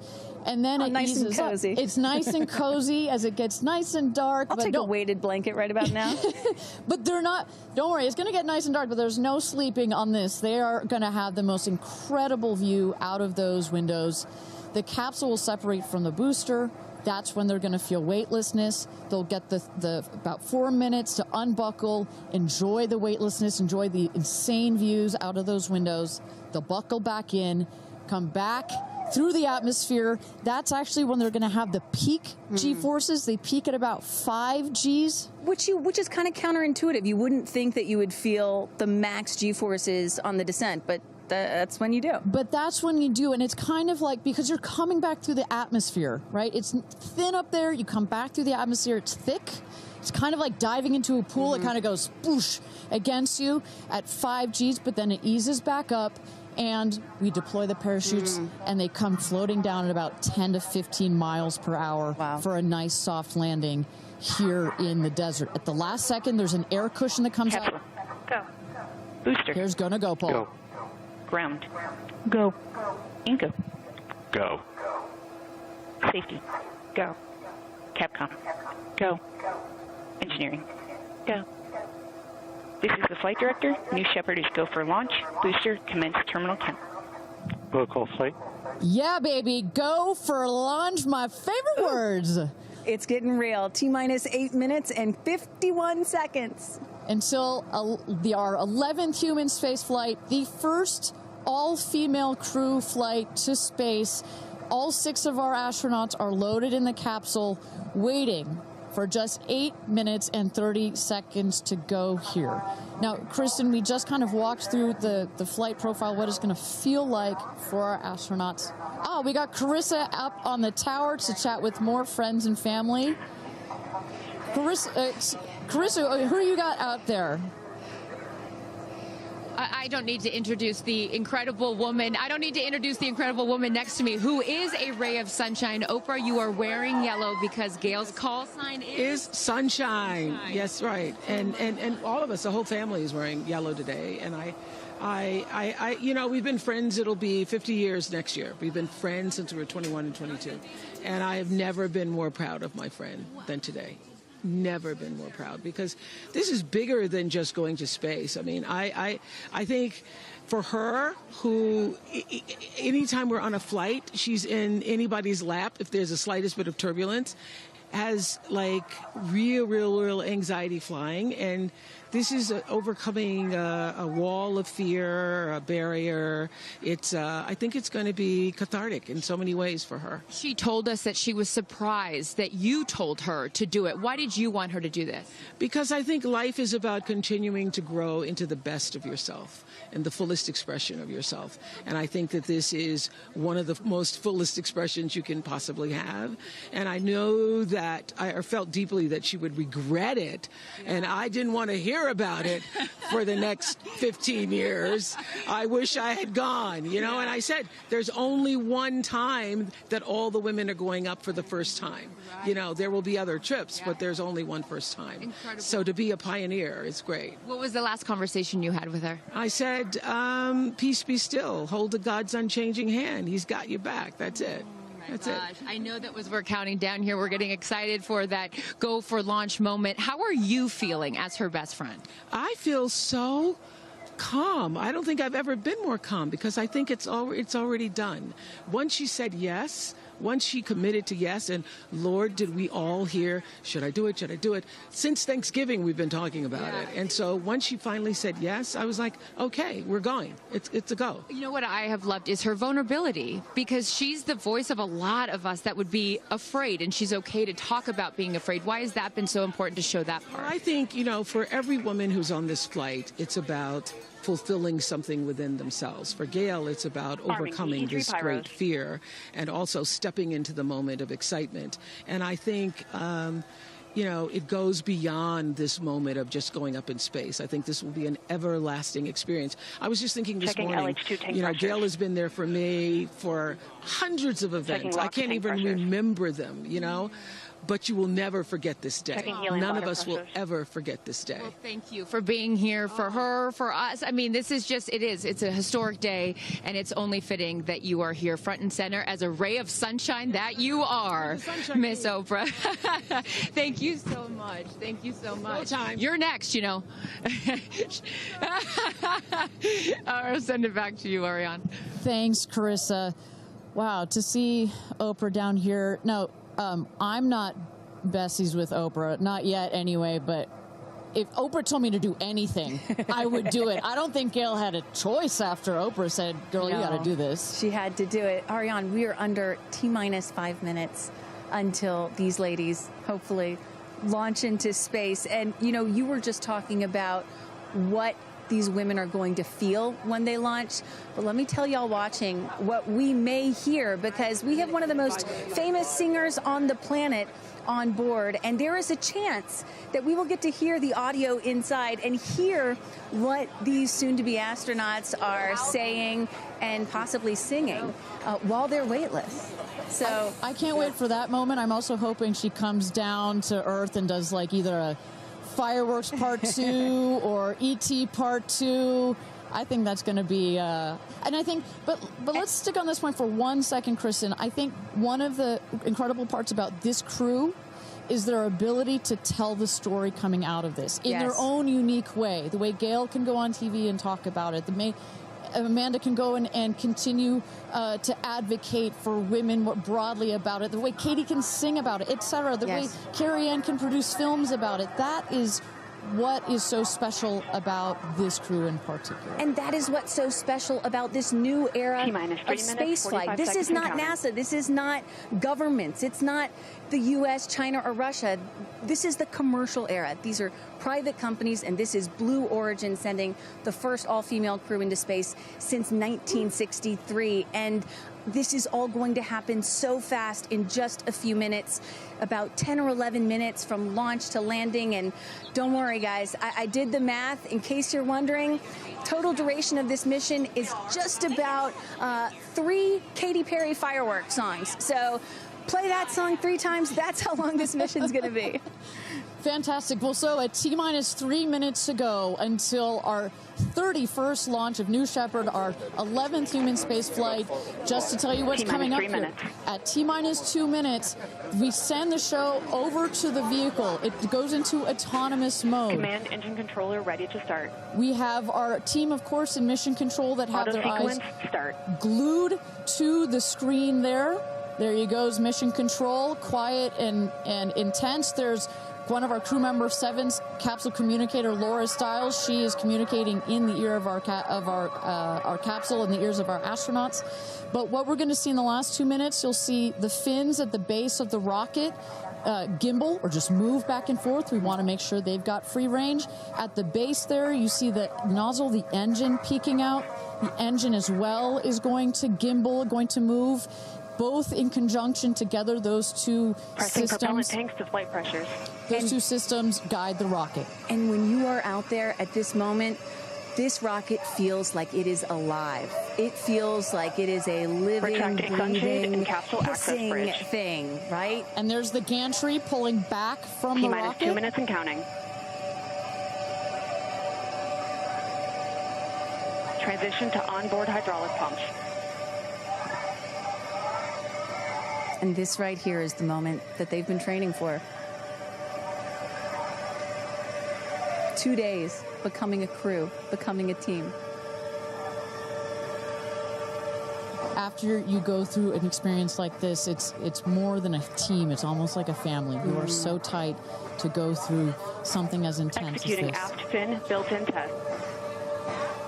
And everything looking really good, Ariane. So far from mission control, everything is clean and green for this launch. T-minus 1 minute to go here.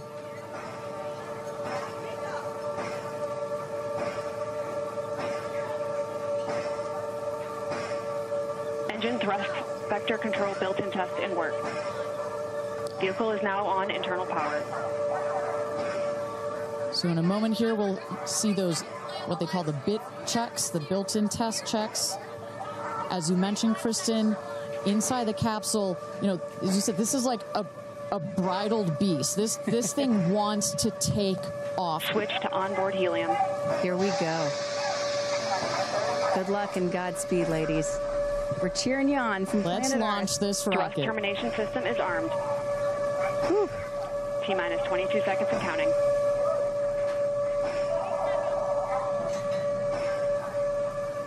Go to internal.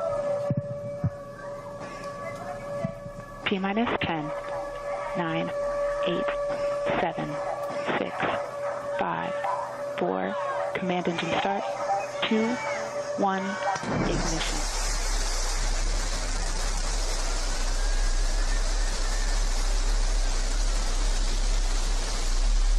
Liftoff. New Shepard has cleared the tower.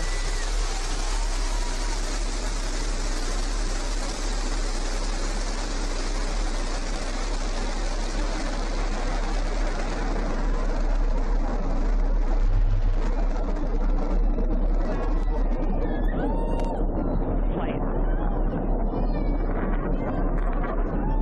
6,000 feet climbing.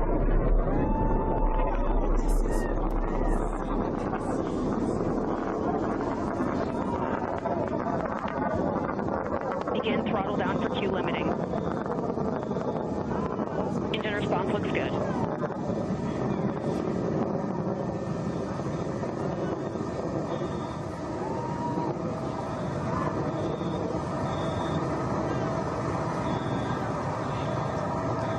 Max Q, maximum dynamic pressure. Mach 1, vehicle is supersonic. Engine back up to full throttle. Supersonic, we have passed through max Q, maximum pressures look dynamic good. pressure. That's when the vehicle, the stresses between the atmosphere Passing and the 47,000 speed feet are and at their climbing. maximum. So to punch through that is so important. You see the BE3 engines is firing beautifully. You see the stream of steam behind it. Those ladies right now are 1 minute, having 40 an seconds into flight. incredible view on their way to space. Passing through 80,000 feet, 1,300 Passing miles per 85,000 hour. They're going to peak at about 2,300 miles an hour over Mach 3, 3 times the speed of sound. Shortly coming up, we'll have MECO, main engine cutoff. We will turn off the engine, but the two craft, the capsule and the booster, will continue their ascent to space. Stand by, MECO.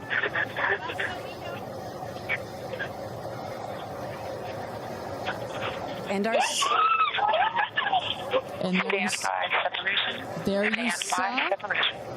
the main engine is turned off. We're now going to separate the capsule from the booster, and at that point, Kristen, that's when all 6 astronauts are going to start to feel the weightlessness, and shortly thereafter, we're going to let them unbuckle. And that right there is the most critical milestone of this whole ascent. Oprah watching her best friend go to space.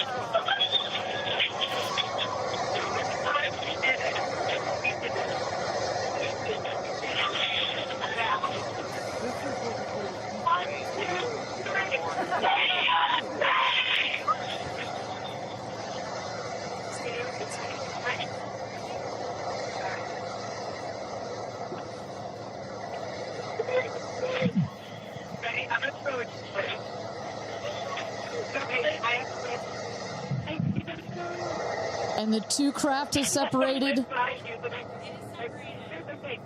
Put it up there. 328,000 feet, 100 kilometers. Welcome to space, ladies, or shall I say, astronauts.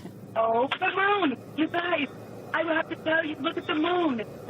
Look. Oh, my God! Oh, my God! Oh, my goddess! That's our pink moon. I love you, Shepard! And just in case it wasn't clear, those are the astronauts. Those are their voices that you're hearing. And there, they have hit apogee, the highest point in flight, well over 345,000 feet, well over the Kármán line. Wow!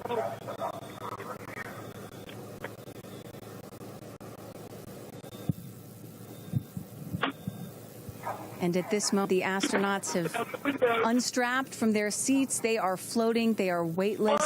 They are experiencing zero-G for the very first time in their lives. And Katy Perry did say that she was going to sing in space. I'm waiting for it. Waiting for it. 1 minute warning. 1 minute warning. So that is Capcom indicating a 1 minute warning for our astronauts to take in those last views before they get buckled back into their seats. At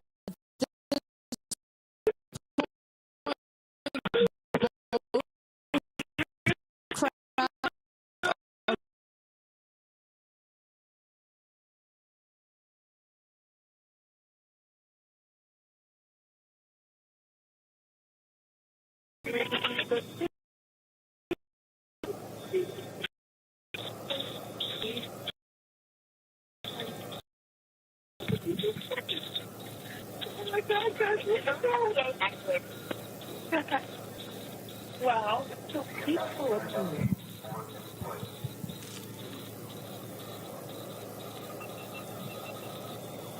And you hear Dragon. Report status. 1, 2, 3, Copy. Whip. Report status.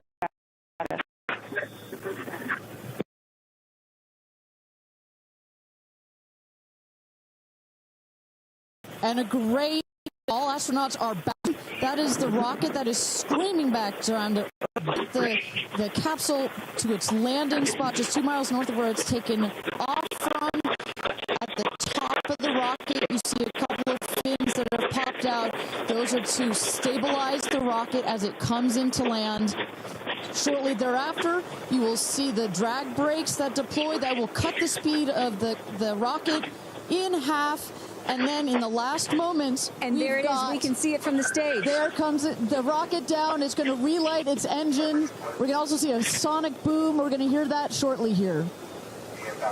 And remember, this is something that had never been done before until just a few years ago. Truly the stuff of science fiction that you're about to watch in just seconds. Drag brakes. Engine relight.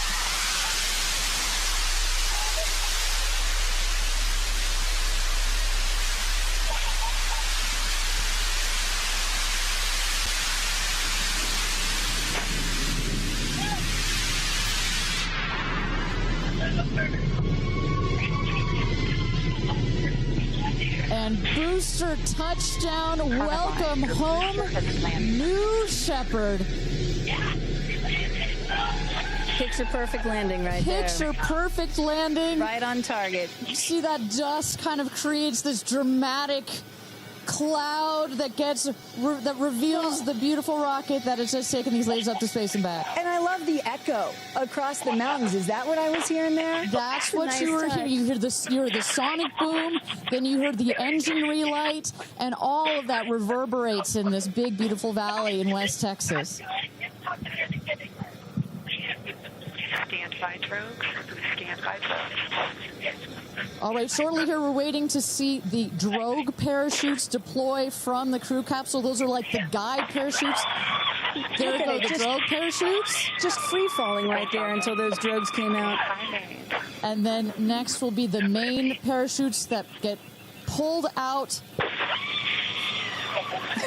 Hear that screaming inside the capsule? And all 3 parachutes reefing, and they will slowly inflate, slowing the capsule to a nice, smooth 10, 15 miles an hour. They are cruising back home. 3 good parachutes.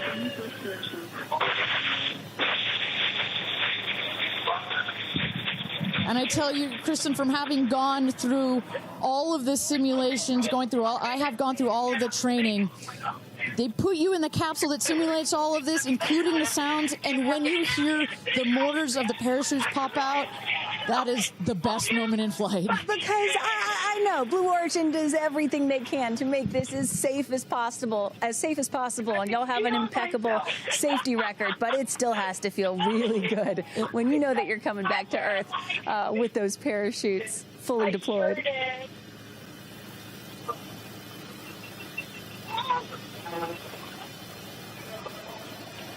And we can see the capsule just over our shoulder here, going to be landing north and east of the launch pad, coming down softly and beautifully.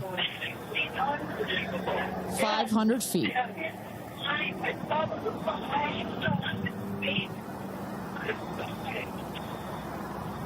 And you will see a puff of smoke when it touches down, a puff of dust. That's normal. A puff of dust, last milliseconds, air cushion that will kick up the dust. It's a very soft landing despite the sporty perception. There it is.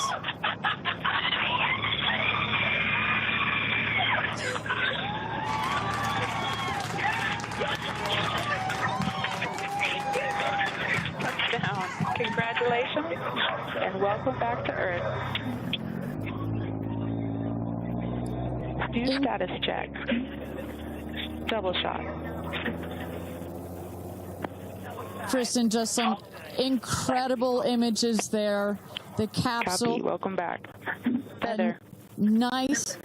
Let's wait for just a moment here. Make sure they're doing health checks in. Beautiful.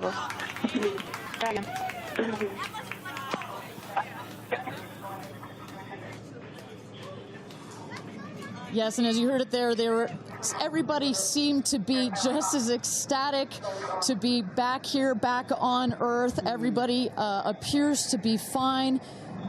Beautiful shot there of the capsule down in the desert. As we were just saying, it looks like a tough landing, right, but it is an air cushion in the last milliseconds that just makes it even softer. I will also note the parachutes landed very close to the capsule. That's just an indication that there's not very much wind out here today. A beautiful day for a launch and landing. A beautiful day to add 6 more names to the roster of astronauts that have been over the Kármán line into space.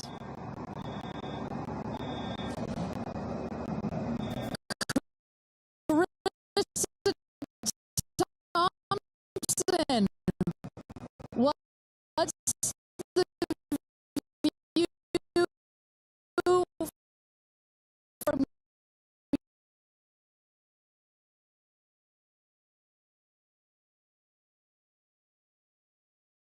you guys as with Orlando Bloom as jump in the car to go meet And only imagine how these astronauts, now that we can officially deem them astronauts, are going to feel. I can't wait to get their reaction. We are headed out there now. I will check back in with you as soon as I have them.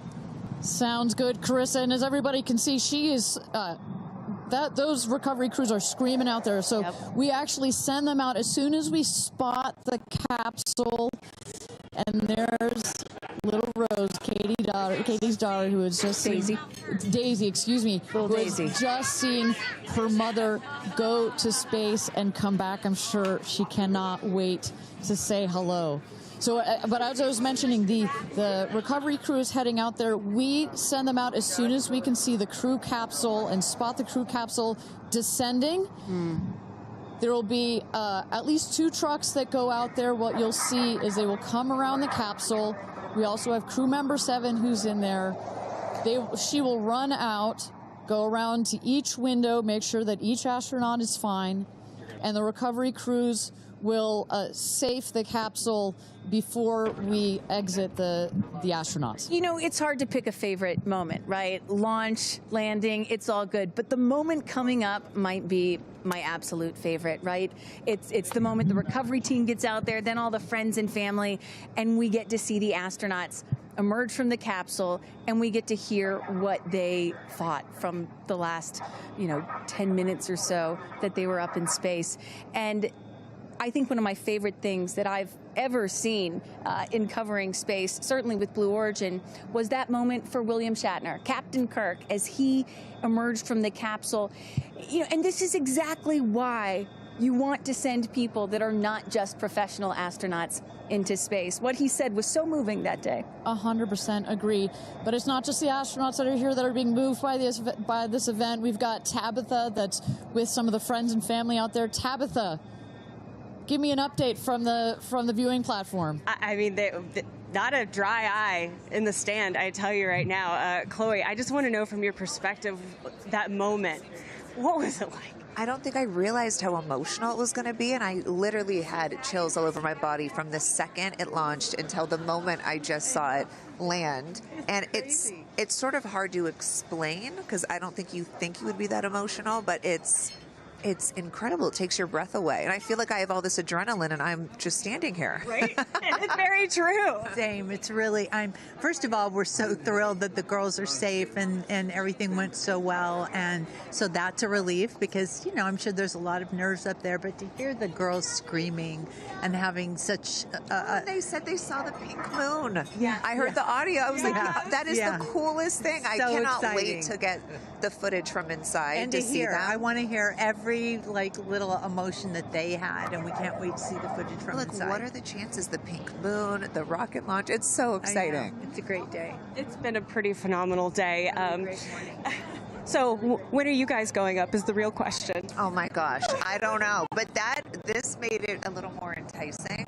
Never. Right. That's you what can I go. You can go on behalf of the rest of us, but thank you. I think we'd all drag you off of the tarmac before we let you go up. But I like you being an observer. Okay. Yeah. Yeah. Well, we love being able to share this experience with you, and thank you for sharing how you feel out here with our audience. So it's been really, really incredible. So yeah, the emotions are high because it's so exciting and energizing. And gosh, Kristen, Ariane, I don't know what to say. I did cry. I didn't think I was going to cry, and I cried. Tabitha, I love you putting them on the spot there. Chloe and Chris, are you guys going up? Keeping up with the Kardashians in space.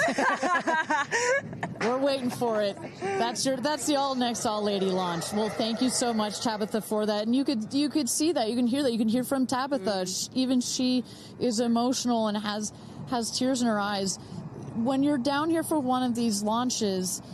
And Carissa, when we get her back on the line, I'd love to hear her thoughts on this. The intensity and the energy and the emotion out here, even though you're in this remote place, but it all gathers here in this valley, and it's really intense. No matter how many times, I've seen all 31 of our launches, it gets me every time. Well, anytime somebody says, I don't get it, what's so exciting about space? Come to a launch. Come see a launch in person, and then you'll change your mind. And, I'm just, as we await the moment where these astronauts emerge from the capsule, I'm reminded of what William Shatner said on his mission. He said, "What you have given me is the most profound experience I can imagine. I hope I never recover from this." And I love that. You know, I hope I never recover from what I just experienced. And one of the neat things about this is these women were not in space for several days where they had time to get acclimated to it. They only got 4 precious minutes of weightlessness. And so that high, that feeling of, ooh, I want more of whatever that was, is still so fresh. And you really get to see that when they step out of the capsule. We catch our astronauts. I mean, their minds are still in the process of being blown when they come out of the capsule, and Carissa is going to capture those moments for us shortly here after we get our recovery crew. You see there some of the friends and family have already started lining up there, while the recovery crew, you've seen some images. As I mentioned, they're safing some of the systems on the capsule. We want to release all of the excess air and gas that created that nice air cushion. We'll remove the parachutes, make sure nothing gets tripped up. Also, we reuse those parachutes. And then crew member 7 will take the stairs up to the hatch. It's like a good 3.5-ish feet off the ground, so it just makes the getting out of the capsule that much more comfortable. Crew member 7, last but not least, crew member 7 will open the hatch, and we'll get to see one by one as these lady astronauts now exit the capsule. And a lot of people are probably familiar with seeing, NASA astronauts or Russian cosmonauts emerge from a spacecraft after a long-duration flight on stretchers or, glorified. They need some assistance because they've been exposed to zero-G for so long. Not these astronauts. They're not going to need any assistance. That's one of the beauties of a suborbital spaceflight. You feel great. You don't have to deal with space sickness, right? Exactly. And that's, to that point, this flight, because you're basically going straight up and then over the Kármán line and straight back down. Some astronauts, I think you mentioned your mother may have experienced a little sickness up there. You don't in this one because it's just once up and once down. And you get that nice zero-G floating sensation and you buckle back in. You don't have it's not as extreme. So do you have an astronaut that you're looking forward to hearing from the most? It's really hard to pick. Yeah. I have to say I'm a huge Katy Perry fan, so I'd love to see what her feelings are. Also, as a mother, our kids are close in age. What does that feel when you have young children? You saw her get so emotional in her pre-flight interview. Is that still the weighing emotion, or is she still just, oh my God, I saw the stars, I saw the curvature of the Earth? What's going to come out of her mouth, but really her heart? And is that Jeff Bezos out there right by the capsule? Kind of hard to see. That is correct. That is Jeff Bezos, our founder, on the left, as well as Sarah Knights, our crew member 7. And I just want to thank our viewers for joining us. NS-31, New Shepard's 31st mission to space, our 11th human space flight. From all parts of this flight, for the booster, for the capsule, for our astronauts, a completely successful flight, one of the smoothest flights we've had so far. And we're now just awaiting the opening of the hatch so we can get some views from our 6 new astronauts. Phelps. And I would imagine Lauren Sanchez in seat 1 will be coming out first. That is correct. They'll go. She's in seat 1, which is next to the left. The left window there. She will go first. And then last in number 6 is Carrie Ann. That is the window on the right. Side Canyon.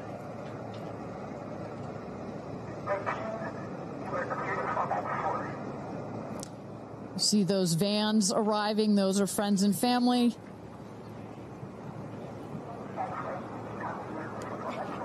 And that's Carrie Ann looking out the window, in the window to the right there. Lauren Sanchez on the left, and you really get a sense for just how big these windows are. I mean, when you're inside this capsule, it's almost as though you're getting a full 360 panoramic view. One of the cool features of this capsule, the largest windows of any spacecraft. So over a third of the surface area of this craft is windows, and that's on purpose. There were many meetings with our founder, Jeff Bezos, where our engineers brought him some windows. He said, nope, make them bigger. They come back, they said, nope, that's nice, but make them bigger. And what you get here, why is that so important? So many of our astronauts have said, when I got on my seat, I looked at outside my window, and I turned around, and I looked at the other 5 windows, and my brain created a panoramic view, a panoramic photo of it, because so much of the capsule is windows, and it makes for just an incredible experience. Sarah. Good? Okay, here we go. Yeah. Here goes Jeff Bezos to open the hatch.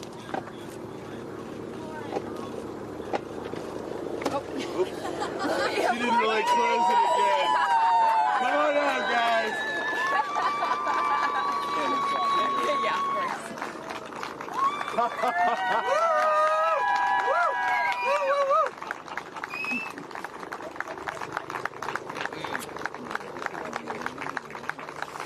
Let's see your babies. Where are my babies? They're over here. Go see them.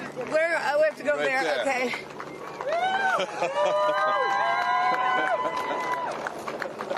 Katy!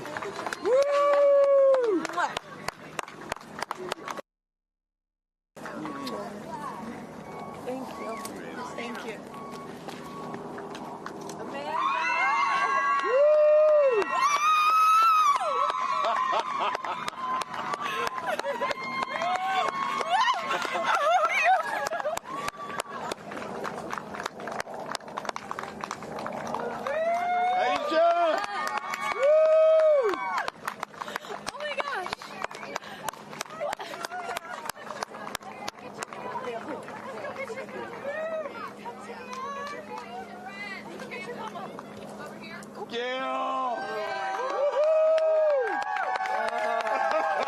I just have to have a moment with the ground. Let me just appreciate the ground for just a second.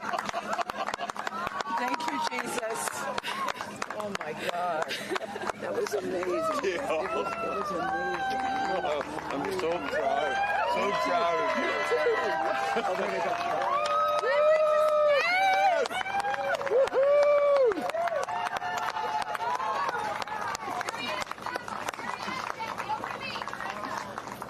Amazing. I'm so proud of you. Carrie Ann, we got your people over here. Come right around the bushes here. Woo! Come on. I can't I have no, it's not working. So someone just tell me when we're on. Does anyone have our app? All right, and you just saw it there. All 6 astronauts coming out, all ecstatic. Katy Perry and Gayle King both kissing the Earth. Very happy to be back down here, but clearly ecstatic. I don't know about you, Kristen, but my favorite was Lauren coming out and saying, "Where are my babies?" Oh. And I also loved Katy Perry holding a daisy, I believe, and holding the daisy up to the sky after her daughter Daisy. Sweet moment. With that, let's turn it over to Krista Thompson standing by outside the capsule. I don't really have words for it. Oh my God, Lauren, I want to cry just seeing you.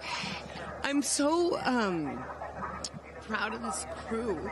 Like, I mean, Gayle, you know, we were just talking in the capsule, doesn't even have ear piercings. She's so afraid to do anything. And she got in that capsule, and I think, like, it profoundly changed her. I mean, for me, I can't put it into words, but, like, I looked out the window, and we got to see the moon. And it was pink. Was it pink? Full moon. It wasn't pink, but it was almost full. And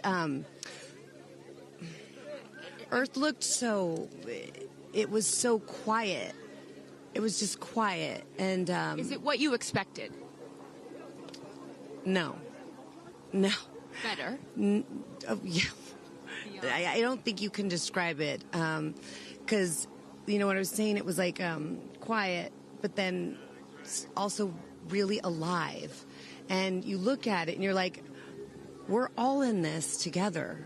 Like, that's all I could think about is like, we're so connected, more connected than you realize, because you just see right here, you see like, you know, states and all these things that like divide us, but we're not. And what is your emotion?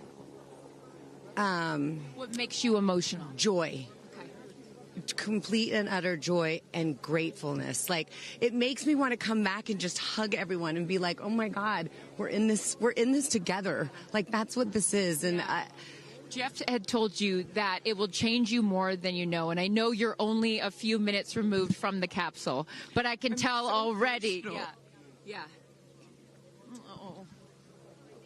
To be this I'm like, I don't cry that often. So I didn't expect to be this emotional, but it's also all the love that was in that capsule, and all the heart and the feelings and all the things, and like seeing Jeff before I left, I just went, oof, like, you know, I had to come back. I mean, we're getting married. If I didn't come back, that would be a bummer for me. Only you, by the way, would say this to me. You said, Jeff, if you don't want to marry me, you don't have to send me to space. Don't have to send me to space. What an incredible experience for you. But the fact that when you're in there, we got to hear some of your audio, but give us some of those moments when you guys, just from the second you took off to the second you landed, describe, if you can, for us what we didn't get to hear. It was a feeling of joy. And like, and camaraderie. It was a feeling of gratefulness. It was a feeling that we're doing this. And, you know, Alan Shepard, I told you about this, did this same exact flight. And he became the first American in space. And 6 women just did the same flight that he did. Oh, I just want to keep hugging you. It's really cool. Yeah. And I hope that more people get to see this, because I feel, I don't even know how much it's going to change me. And I want to thank the Blue team. I mean, look at them. I mean, they work so hard to make sure this vehicle gets up and safe. And I'm so proud of you. I'm so proud of you. It's one thing to say you're going to do it. It's another thing to actually do it. And I know there's a phrase in your family that life takes off on the other side of fear. And here you are, just having landed back on Earth. And now you are officially, Lauren Sanchez, already adding to your extensive resume, you are an astronaut. Congratulations. Thank you. I'm very excited. I'm excited to share it with the world, and I'm so grateful to everyone here. I love you. Go be with your family. But to process and download what just happened to me. Well, get on in here, Amanda. Someone that can now articulate exactly how Lauren is feeling. Lauren being so candid about overcome with emotion. How are you feeling? I know, Amanda, this has been a dream of yours, a long-awaited dream, and now it is finally official. You are an astronaut. Congratulations. Thank you so much. You know, I usually have nice words to say, but in this moment, I just want all survivors to know that you can heal. No dream is too wild, and that if it's so wild out there, like going to space, you can absolutely make it through, and it can absolutely be possible. You mentioned to us prior to going up, you said that you needed to go to space to heal. I know you're only a few minutes removed from this incredible experience. Do you feel healed? You know, I had a zero-G indicator that I didn't know if I would bring, and I ended up bringing it. Okay. And explain for the folks at home that don't know what that means, what it is that you're holding. Yes, the zero-G indicator is something all astronauts have that floats once you hit space, lets you know you're there. I brought a promise that I wrote to myself. I've talked about that. And share for what is this right here? Yes, and this one I didn't know if I would bring, but I ended up bringing it and floating it, and it's the hospital van from the day.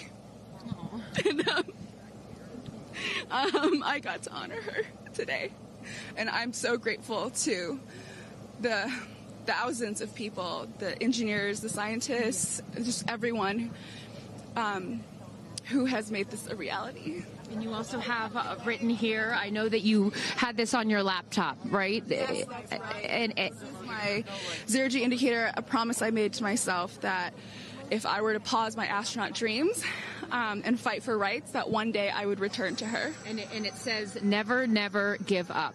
Well, those dreams are no longer on hold. You are finally an astronaut. Congratulations. Enjoy this moment with your family, and thank you for sharing it with us. Thank you, Amanda. Carrie Ann, you said to me yesterday, you said, when I get out of that capsule, I'm going to be an emotional wreck. And I think what I will just say, for anyone that has never had the great privilege, of being here, this is my first time at a launch, and it is very emotional. Describe, if you can, how you're feeling. I have almost no words. It was the most incredible experience of my life to be up there and see like such vast darkness in space and look down on our planet. The moon was so beautiful, and that was like, I felt like that was a special gift just for me. I'm so sorry. No, don't apologize. Are you kidding? You just went to space. You just went to space. This is it. Like knowing that everyone I loved was standing down there looking back up at me, and I just hope that these types of experiences, clear a path for everyone to be able to do that. You told us a beautiful story about your son when you told him you were going to go to space, and that, get over here so I can hold you, and that he went back to school and he was all excited to tell his friends that his mom was going to space, and they said, your mom can't go to space. Moms don't go to space. Well, guess what? This mom just went to space. Congratulations. You are officially an astronaut. And I know you're wearing a very special necklace from an incredible group of people that you hold near and dear to your heart. What would you like to say to them watching? I'm wearing a few necklaces today. My dear friends threw me a blast-off party and gave me this feather, which obviously represents the Blue Origin logo. And it felt so special to have it close to my heart. And in space with me. And I feel like it helped me take all of them with me on this journey. Yes. Well, I will let you go enjoy this historic moment with your family, and thank you for sharing it with us. Congratulations. You're an astronaut. Gail, get on over. I'm still floating. I can't believe it. I cannot believe it. I'm so proud of you. And I know that I speak for the collective, because you have been so honest. You've been so vulnerable. And I spoke to your best friend prior to you taking off, and I asked her why it was so important for you to do this. And she said, she said, so she didn't have to hear you say, I wish I would have done that. That's so true. But now, Gail King, you are officially an astronaut. How do you feel? I still can't accept that word, but I will say, I can't even believe what I saw. When somebody calls this a ride, this was not a ride. What happened to us was not a ride. This was a bona fide friggin' flight. And our instructor, we were so well prepared. So every noise we heard, we knew. But the flight instructor said that I am her best success story. Why?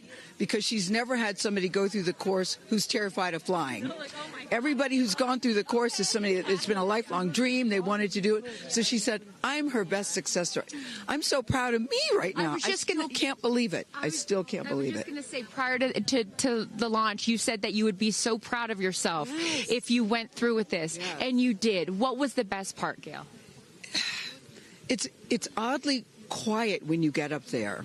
It's really quiet and peaceful. And you look down at the planet and you think, that's where we came from? And to me, it's such a reminder about how we need to do better, be better. Do better, be better human beings. And what do you mean by that? Processing. Well, it's so nasty and so vitriolic nowadays. And I mean, if everybody could experience that peace that we had up there, and the kindness and what it takes to do what we did, all the people that it took to get us up there and get us back safely, I'll never, ever, ever forget. And when we were up there, have you talked to Katy yet? I have not. Okay, when we were up there, after zero-G is very difficult. All the training about this is how you get in the chair and this. I look like a friggin' moose getting in the chair. It was like, just let me get in the chair. Let me get the seatbelt on. But, we had a very do this. How would you describe it? it's very difficult because you're floating. But the best part was when we got back in our seats after 0 G's, Katy sang "What a Wonderful World." She did? Isn't that nice? Oh, come on. She sang "What a Wonderful World." I see Did you just all dreams. start Oh, crying? yes. Oh. Because we'd been asking her to sing all the time, and she wouldn't. And then, because everybody said, "Sing Roar, sing Fireworks," and she said, "It's not about me. I wanted to talk about the world." Wow. I know, isn't that nice? You got to ask her about that. That's really special. And when Lauren got out, she was overcome by emotion for a lot of reasons, and rightfully so. But she spoke to the group and how close you guys have all become because of this experience. How would you describe the camaraderie that you guys now have together? I would say that we are forever bonded, because you can't go through what we went through to look out for each other, to help each other, and not be changed by that. You know, it really is a true. People throw the word around, but it really is a true sisterhood. Mm-hmm. But it speaks to how we were set up for success. The training was so, I can't stress this enough. The training was so friggin' good. We were set up for success. And it went exactly as they told us it was going to. Mm-hmm. Every boom that you heard, the drones, the drogues coming out, the parachutes coming out, it went exactly as they said. Are you glad you did it? I am glad I did it. I am glad I did it. Yeah. I am very glad. I have no regrets about doing it. What would you say to people watching right now that are scared, that are fearful of anything? What would you say to them? Well, I just said I'm stepping way out of my comfort zone, because this is so not like me. I said up there, I might now get my ears pierced. I've always been afraid. Which is great. I love that you've never had your ears pierced. No, even Hootie at the training center. You don't have your ears pierced? I go, because it hurts. Oh, my gosh. But I mean, for people that are afraid, Eleanor Roosevelt once said, courage is doing something that scares you, but you do it anyway. And I stepped out of my comfort zone in a way that I never thought was possible for me. Mm-hmm. And now that I've done it, I really do feel I can take on anything. Anything. Congratulations, Gayle King. You are an astronaut. Thank you, Chris. I am so excited for you. I'm so excited for you. And I'm going to go with you to get your ears pierced, because I want to get another hole right here. Go enjoy this with your family. Thank you so, so much. Aisha, oh my goodness. Congratulations. Congratulations. You are officially an astronaut. How do you feel? Also, how do you look perfect after just going to space? I mean, my goodness. I will never be the same. I mean, when you get up there and you see the Earth, and it's so beautiful, and it just fills the screen, and it's not just your window. It's like everybody's window, and there's no boundaries, there's no border. There's just Earth. Wow. It's incredible. You know, Gayle is so honest that this wasn't her dream, but this was a dream of yours. How do you feel now that you just achieved it? Like I picked the right dream. And when we landed, I said, Exuma, I'm good, Blue Calm, but I'm ready to go back. Wow, really? Yeah. What was the best part for you? The best part for me, actually the whole thing. But we got in and we counted down from 10. And then I started to hear some singing. And when we lifted off, everybody, you could just feel the energy in the capsule. And when we got up there and we got out of our seats, we all just looked at each other. And there was this moment, and I can't wait for people to see it on the video, but there was a very special moment between all of us. And it's just beautiful. It's so beautiful. Yes. Where is your grandfather? Your 92-year-old grandfather, who I know you were so excited to bring. What did he say to you when you got out of this capsule and got to see him for the first time? He said, I was really worried for you, but then Oprah squeezed me. Oprah has a way of making us all feel just a little bit more at home and a little bit calmer. I know your father is watching down on you, and he is your angel. What do you think he's thinking right now in heaven? I think he was like, woo! To have the opportunity to have flown his star in my flight bag and to have a perspective that very few people get to have of Earth, I just feel a renewed connection to everything in life and where we are, and I can't wait to go back out there and pour what I've learned into the world. You have given so much to so many, and I know there are a lot of people watching right now, some young boys and some young girls that are inspired constantly by you. What would you like to say to them? Dream it, plan it, and go and do it. I never really thought I could go to space, although I really wanted to go. And today just confirmed that dreams are real, and sometimes reality is wrong. And your dreams just came true. Congratulations. Go enjoy this with your family. Thank you for sharing your experience with us. Katy. No, you're not the crier of the group. Feeler of the group. No, you are not. I'm crier. I'm going to tell you something right now. You are officially an astronaut. Thank you so much. How do you feel? I feel super connected to love. So connected to love. I think this experience has shown me you never know how much love is inside of you, like how much love you have to give, and how loved you are until the day you launch. We had these incredible shots of Daisy watching you as the rocket, it'll make me cry, as the rocket's going up, and she was so proud. Just kept saying, Mommy, Mommy. And I know you'll feel the same way when you watch it. And you brought a real-life Daisy up. That's it was right. important for you, not only because it's your daughter's name, but why else was that important to bring it? Daisies are common flowers, but they grow through any condition. They go through cement, they go through cracks, they go through walls. They are resilient, they are powerful, they are strong, they are everywhere. Flowers are, to me, God's smile, but it's also a reminder of our beautiful earth and the flowers here and God's smile and the beautiful magic that is everywhere, all around us, and even in a simple daisy. So to really appreciate it and remember it and take care of it and protect it. Gail shared with us the song that you sang when you got up there. What a wonderful world. Why was that important to sing that particular song? I've covered that song in the past, and obviously, like, my higher self is always steering the ship, because I had no clue that one day I would decide to sing a little bit of that in space. But I think that it's not about me. It's not about singing my songs. It's about a collective energy in there. It's about us. It's about making space for future women and taking up space and belonging.